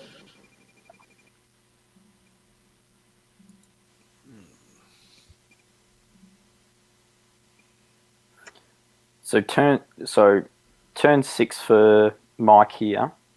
He goes in and he gets rid of this. If he gets rid of this grotesque, what does turn 7 look like for him?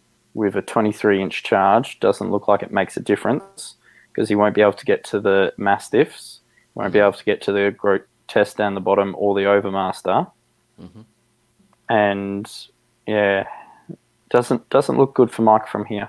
So looks like Mike's trying to get a flank with the Wraith Troop onto the grotesques. Ooh, maybe onto the golems. Get a Hail Mary play and overrun to claim the token. Get an extra point. But with speed 7, I don't think he can get where he needs to get to. I don't think so either. No.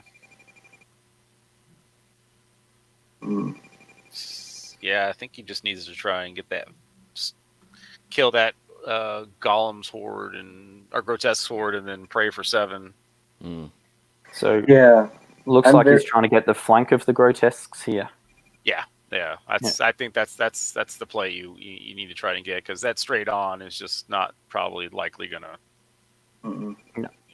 kill anything.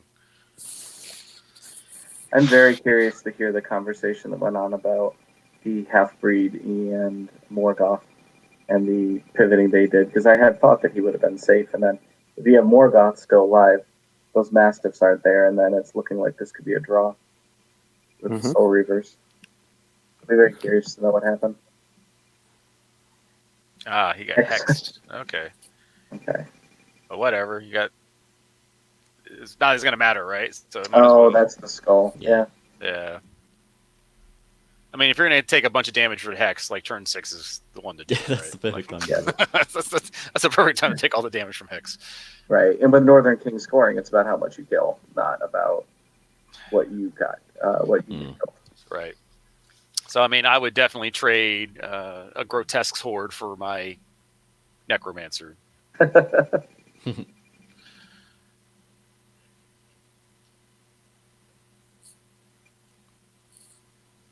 6 hits from the Ghoulghast. 2 wounds. It's up to 9. Yeah, should be able to pop him here. So the Wraith's 20 attacks sitting on 4s. It's 4s and 4s, so 11 hits. 7 wounds, so That's 16. Good. So Nice. snakes twice. Be my guess. Oh, There you go. Yep. I'll do it. Yep. So if there's a turn 7, he gets a really lucky roll. He can, because those golems, they stay where they are, right? They don't charge. Yeah. They're going to have to stay where they're at, because... Yeah. And he's going to be able to get a flank of them. Right, because, just the race Flying would just... Wraiths. Yeah, they would just shift, really, to the shuffle. Just kind of, okay. So, can Andrew do anything with his spells, I guess, to ground them? No, because he's got no spellcasters on that side, right? Yeah. Besides the Hexcaster, but I mean, he'd have to just straight up kill the Wraith troop, because there's I'd charge the golems in and then move the Overmaster in to claim that center. Yeah. Well, the problem is the Overmaster probably could. He's got the speed, right? So Yeah. Pivot fly 20. yeah. Because that one doesn't matter for whoever wins the game, quote unquote, but it's an extra bonus victory point because it's worth 2 Right. for their king. So that would give him 4 points. Right? Yeah. Yes. Victory points. Might not max out, but the bonus, if there's a the 7, middle it secures it. Yeah. Yep. What's interesting, because I wonder why he moved the half-breed over. Maybe for 7 to try and take out something? For attrition. Mm. Yeah. Is it an interesting... Sorry, how one turn of the heavy mortars, and then they've done nothing for the rest of the game. Yep. Right, but again, that's that psychological thing that they provide. Definitely. Because that definitely probably, well, I wouldn't say definitely, but probably forced Mike's hand. He had to, like, okay, I can't have too many more turns of this, and had to go in. Having, his Soul Reaver infantry not do really anything in this game. What did they take out? Horde of Grotesques. Okay, so he's flying the Overmaster just straight up. Okay. One. Now, is that 8 wounds on the Wraiths, or is that 8 wounds That's on the on the- Necromancer? On the Necromancer. Yeah. The Hex. Yeah. So if he takes out the Necromancer with another round of Hex, then Inspiring's gone on the Wraiths. Mm-hmm.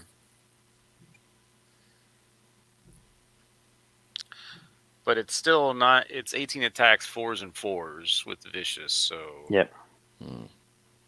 Yep. Yeah, it's where the low nerve of -12 could come into play. Could come into play. Yeah. All it takes is one spiky nerve roll. I did that one time. I was playing Goblins against Undead, and I shot at a troop of Wraiths. I did 1 wound and rolled an 11. So. Yeah. Okay.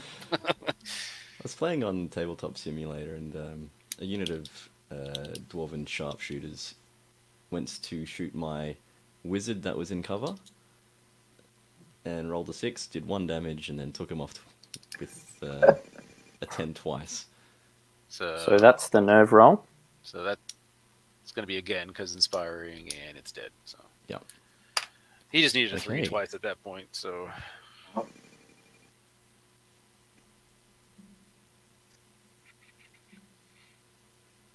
So I guess by AG charging in the race, obviously there's not going to be any surge, and there's not going to be any fly. So he basically guarantees himself the fact that he's going to have 3 tokens to 1 at the end of this turn. Right. And then turn 7, he's going to have enough to come in and hopefully hurt him. So what he's done, a total of 5 wounds. So it gives him 7. Vicious, yeah. Yeah, with Vicious. Yeah. And 5, yep. Waiver, so that will fine. Yeah. that's nothing. That's a kill. So No, 7 and 5 is 12. 1, 2, 3, 4, 5, 6, 7. Ah, yes, the Vicious. Is he backing up or? He'd have to back up. Oh, that was the turn 7. Yeah, no, they did 5. He only did 5 wounds to the. Okay. Oh yeah. And then rolled a 5, so they're fine. So it goes to 7. Okay. Oh, that wasn't the break check. That was his Vicious roll. Okay. Yep.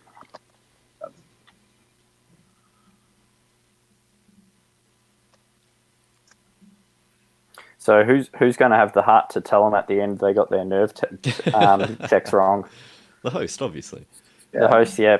Yeah, it's got to be. Enjoy that, Felix. That's Felix. Yeah. So 5, 9. Yeah, no, because you get they did 4 wounds, 5 wounds with the Vicious, and then they rolled a 5, so 10. So yeah, They're fine. Four that hits, nerve check was correct. 1 damage, up to 11. So up to 11. So Needs what a is 6. No. Oof, yeah, needed a 6, so didn't get it. So if you're AG here, and forgive me for not knowing the player pack too well, do you back up and then surge to back up even further? So what's more important, killing the Wraiths or getting the center objective? Oh, center objective is worth 2. Can he disengage now that he's got a flank as well as a front? Right, so I can't Oh, he might be stuck. Yeah, I don't like that play by Andrew going forward with the Golems. I would have just sat because that's 2 Northern King scoring points just by holding. Right, because that's 3 unit strength from the Golem's horde to the 1 of the troop. Yeah. And that troop is not likely to take out that Golem horde, but I in guess the front in 2 turns.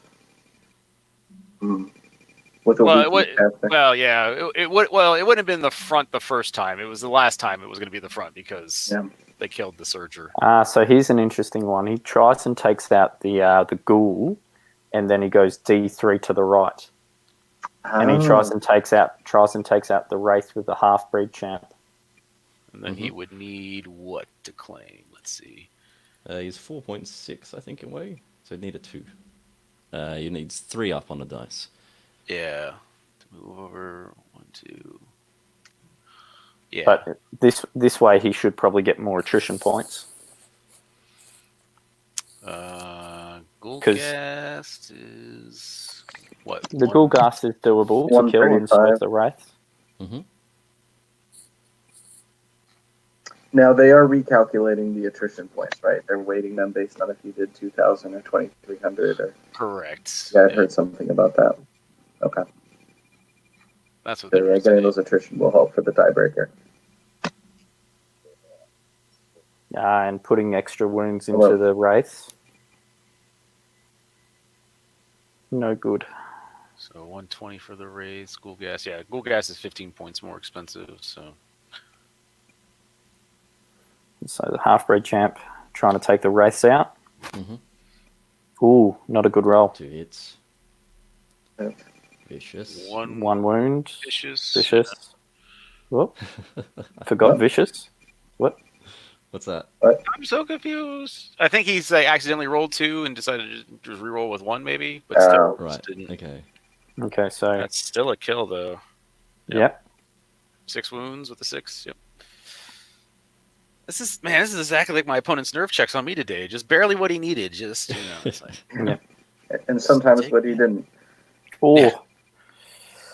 And the defense on the ghoul is 4 lucky. Should be 3, but Crushing 2s anyway. 3. That won't kill him, though. The golems have brutal, so. Golems do But not. they don't have brutal. yeah.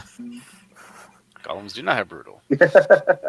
Okay, well, with that, we're going to kind of do some post wrap-up after this and pull the guys into the chat because they are all done.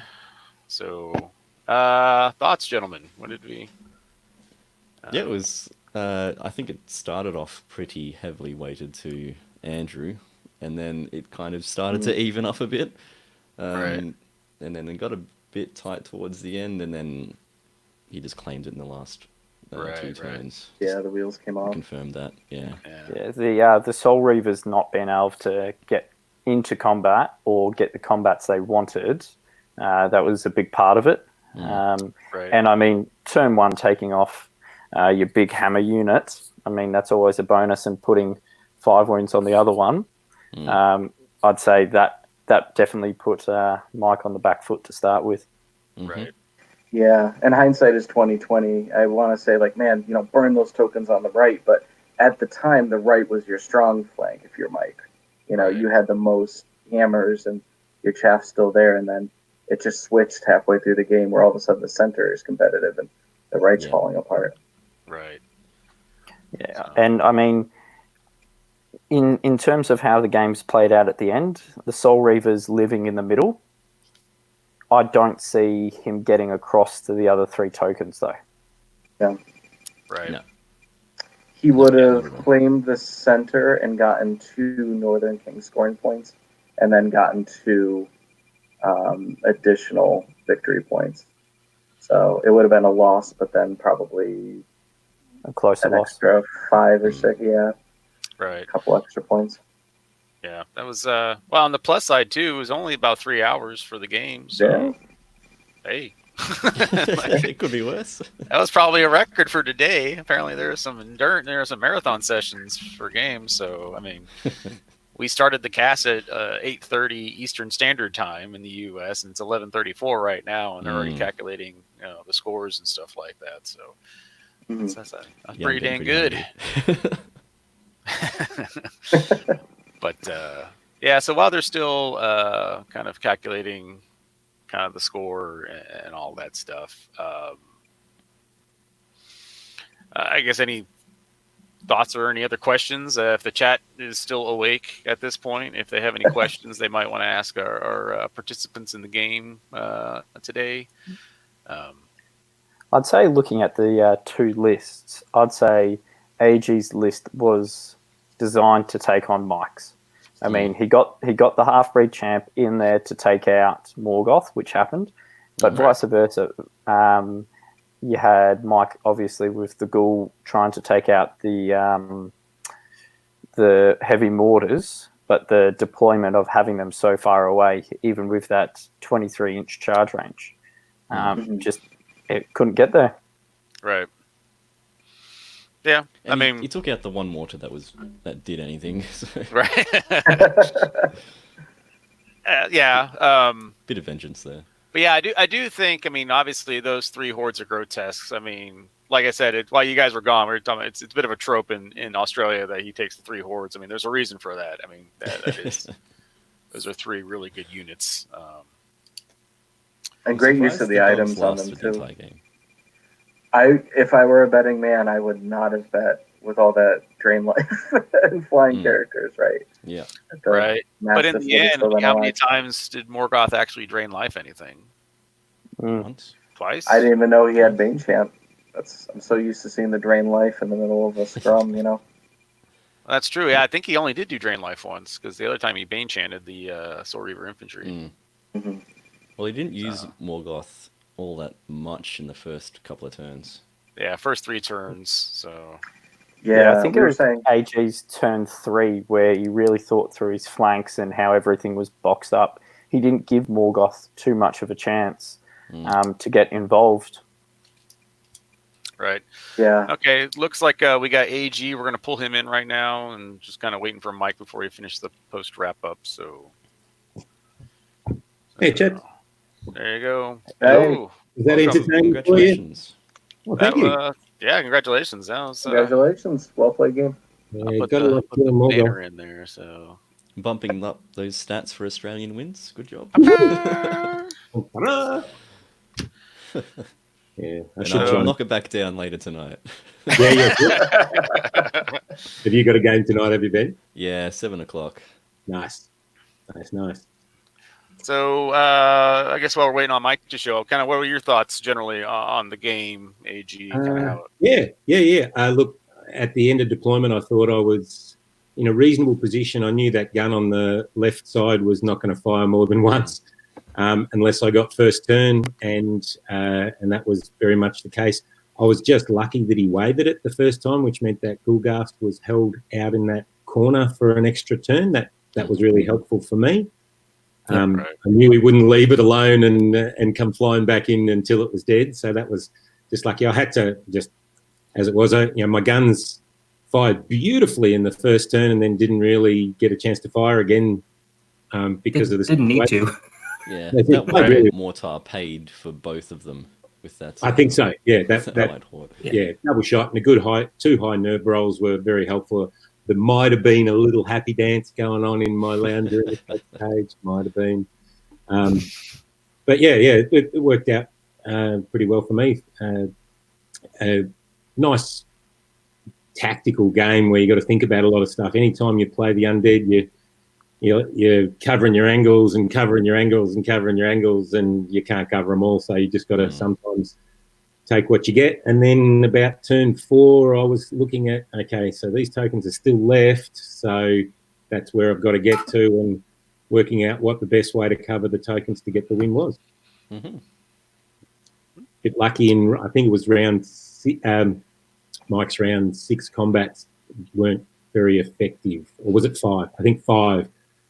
Things survived that perhaps could have gone with a couple of high nerve rolls. It could have been a very different result, I think.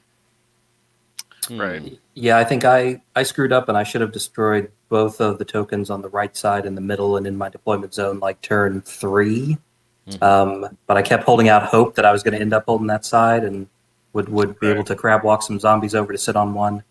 And then in the middle. So if I had done that, burned both of those tokens, and the nerve rolls and the center combats had gone better, and I'd still had a couple of units on the middle, then you would have had to come over and actually really, really fight for the middle again at the end. And who knows what would have happened? I might have been able to keep you off the middle one, and it might have. Yeah, I made a bit of a ended mistake a draw. there, not knowing the middle token's worth 2.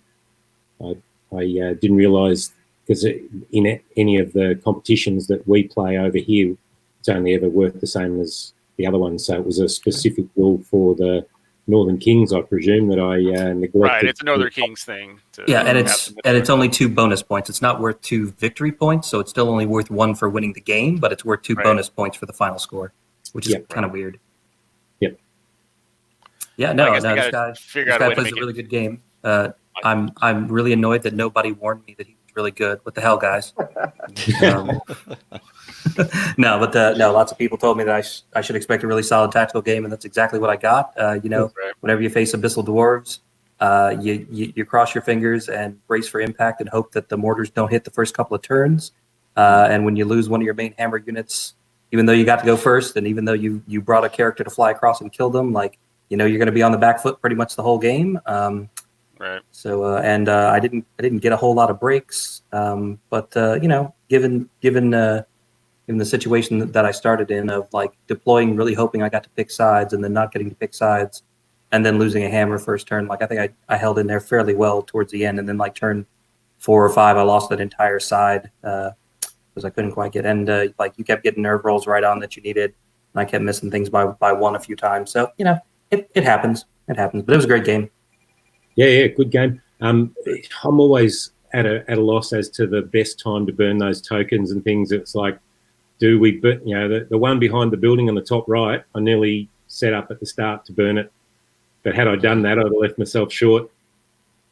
So yeah. But you could have flown that over Master Center instead at that last turn. Yeah, probably. Right.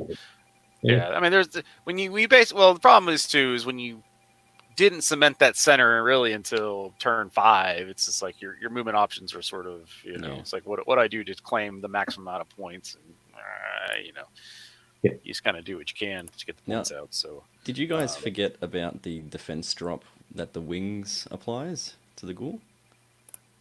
No, we were playing with defense 4, weren't we? Yeah, and if he's got wings of Honeymows, it should go to 3. Yeah, because it doesn't calculate that in Easy Army. If you get Snow Fox upgrade for Northern Lines of Varnger, it automatically calculates the new attack Additional number. Attack, yeah. But it doesn't do that for defense. It Mike cheated and I get a 25.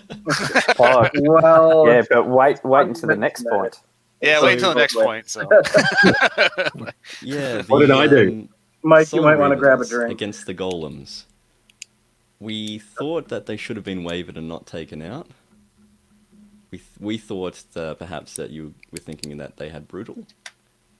No, I don't think we calculated brutal in there. Which there's one you had 9 wounds and you rolled a 7 on the nerve check. Bringing it to 16. Bringing it to 16 on a 15-17. Ah. Yeah. What? Okay. So. No, we didn't. Oh shit.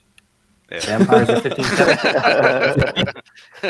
Yeah, no, I didn't call brutal on that one. Okay. No, you didn't. We were just it's a 14-16 unit, and I There didn't we go. look because the individual vampire is 14-16, but the unit is 15-17. 15-17. Yeah, I don't play with this list normally, so I don't know what it does. I just made it yesterday. So yeah, sorry, I probably should. Oh yeah, right, because then they would have been wavered. I would have gotten a headstrong roll. Right. Yeah, whatever. Because we're all thought waver, ooh, headstrong, and then the unit disappeared. We're We're how important is this headstrong roll going to be? And then where'd the unit go? Yeah, where'd it go? And conversely, when you considering charge it was into the that same ghoul turn. blast, you should have broken it and then could have overrun into those troops of wraiths, but it didn't. Right, because you would have done more wounds to the ghoul gas, potentially taken it out, and then roll right into the wraiths. And Yeah, gotcha. It's interesting, isn't it? term of nerve rolls. When you play it back and you go, oh yeah, but when you're playing, it's a game between two people, and if the two of you make mistakes, It's and if you both agree, then right, which is why, like I said, we've kind of had. Couldn't count. Yeah. Right. Okay. I didn't see. Well, any for not knowing questions my from- army and not knowing the scenario, I think I still did okay. yeah, good job. I mean, there was definitely. Oh God, I don't remember what turn it was. We're just like, holy crap, he's really doing some stuff here. It was kind of, and then it's like the next turn, like AG's rolls just like, Ooh. Yeah. You know, Yeah, there was somewhere in there where I was like, well, the whites got killed before they got off the starting line. Wraiths, this flank is on you now, so right. we're just going to keep surging you into rears and flanks and whatever the hell we can do. Yep. So, okay. I mean, did anybody have any other comments or any questions from the chat? I haven't seen anything. Any other questions from the panel or It comments? looked from like the an players? awesome game, guys. It was a lot of fun for us to watch. Yeah, Good. it was A good fun, lot yeah. of different movements and some good things going on. Seemed like you guys were having a blast. So my question when people watch the games is there anything that surprised you? Anything that Mike did, anything that I did that you went, ooh, didn't see that? Or Apparently, from all the Australian commentators, you bringing 3 grotesque hordes was just completely, that was a not- surprise? yeah. Big surprise. Yeah. They were completely flat. They're like, wow, that's amazing. So, I'm trying to think. There's of some three- little, Bold unit choice. yeah, not moving the gargoyles to claim using it at chaff, which he got the flank anyway, but instead of flying it over to claim the token behind the house. And then, Mike, you mentioned about burning the tokens on the right. We were saying the same thing, but at the time, the right flank was your strong flank, and the center didn't look so good.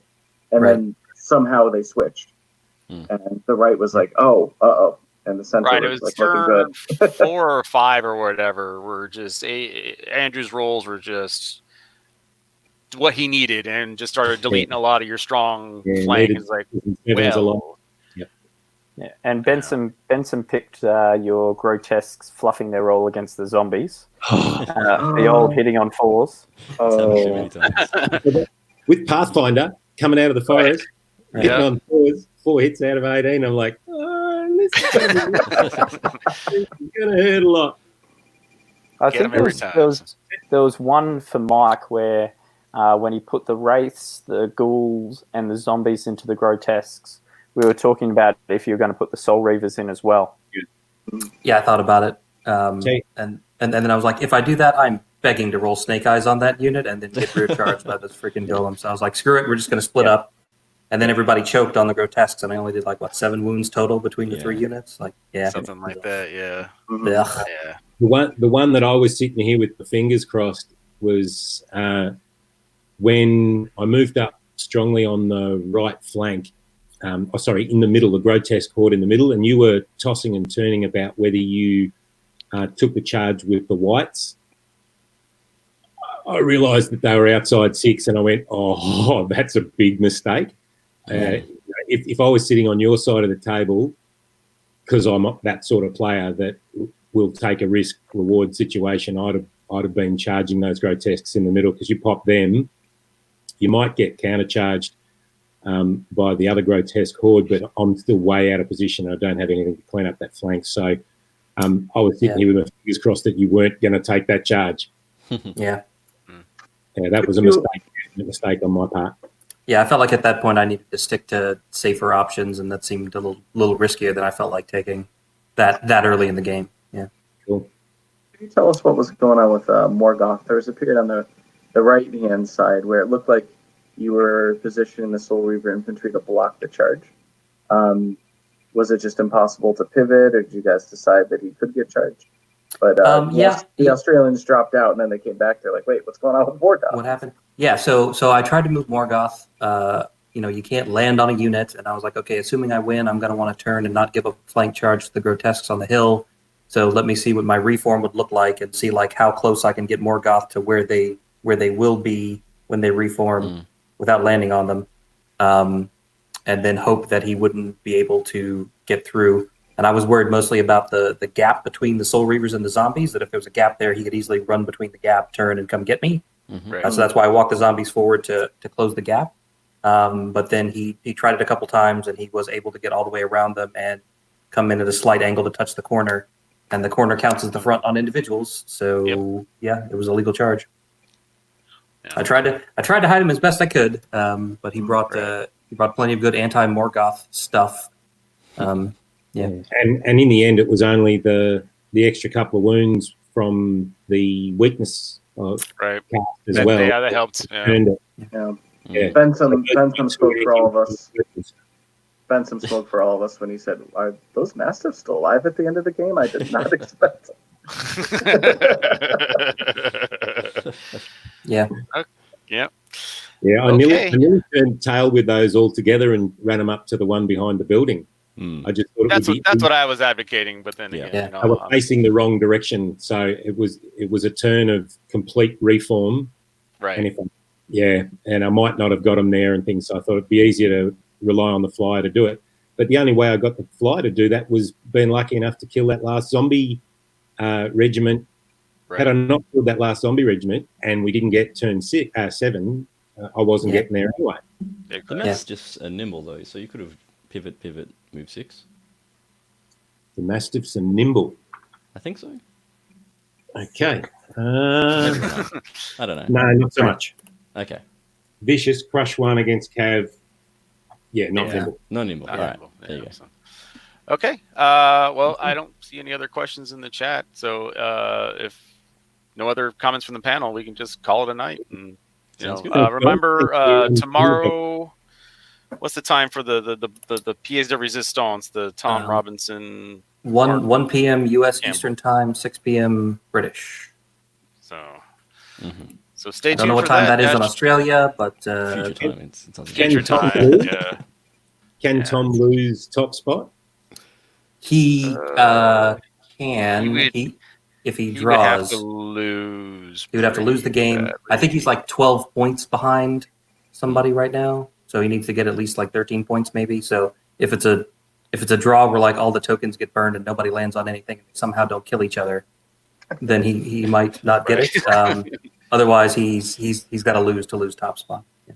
Gotcha. So I got a message from Matt Croger at the start of just before the game started saying, if you and Tracy both do okay, there's a chance that we end up with 4 high-placed Australians at the end. So no pressure. And I'm like, I'm planning on doing okay. So we'll see how it all winds up. I hope the Aussies get up there and compete at the top end. Yeah, there you go. Yeah. All right. Well, like I said, we'll just wrap it up with that, and we'll see you all later. So thanks, guys. See you guys. Bye. Good game. Take care, everyone. See you guys. Yeah.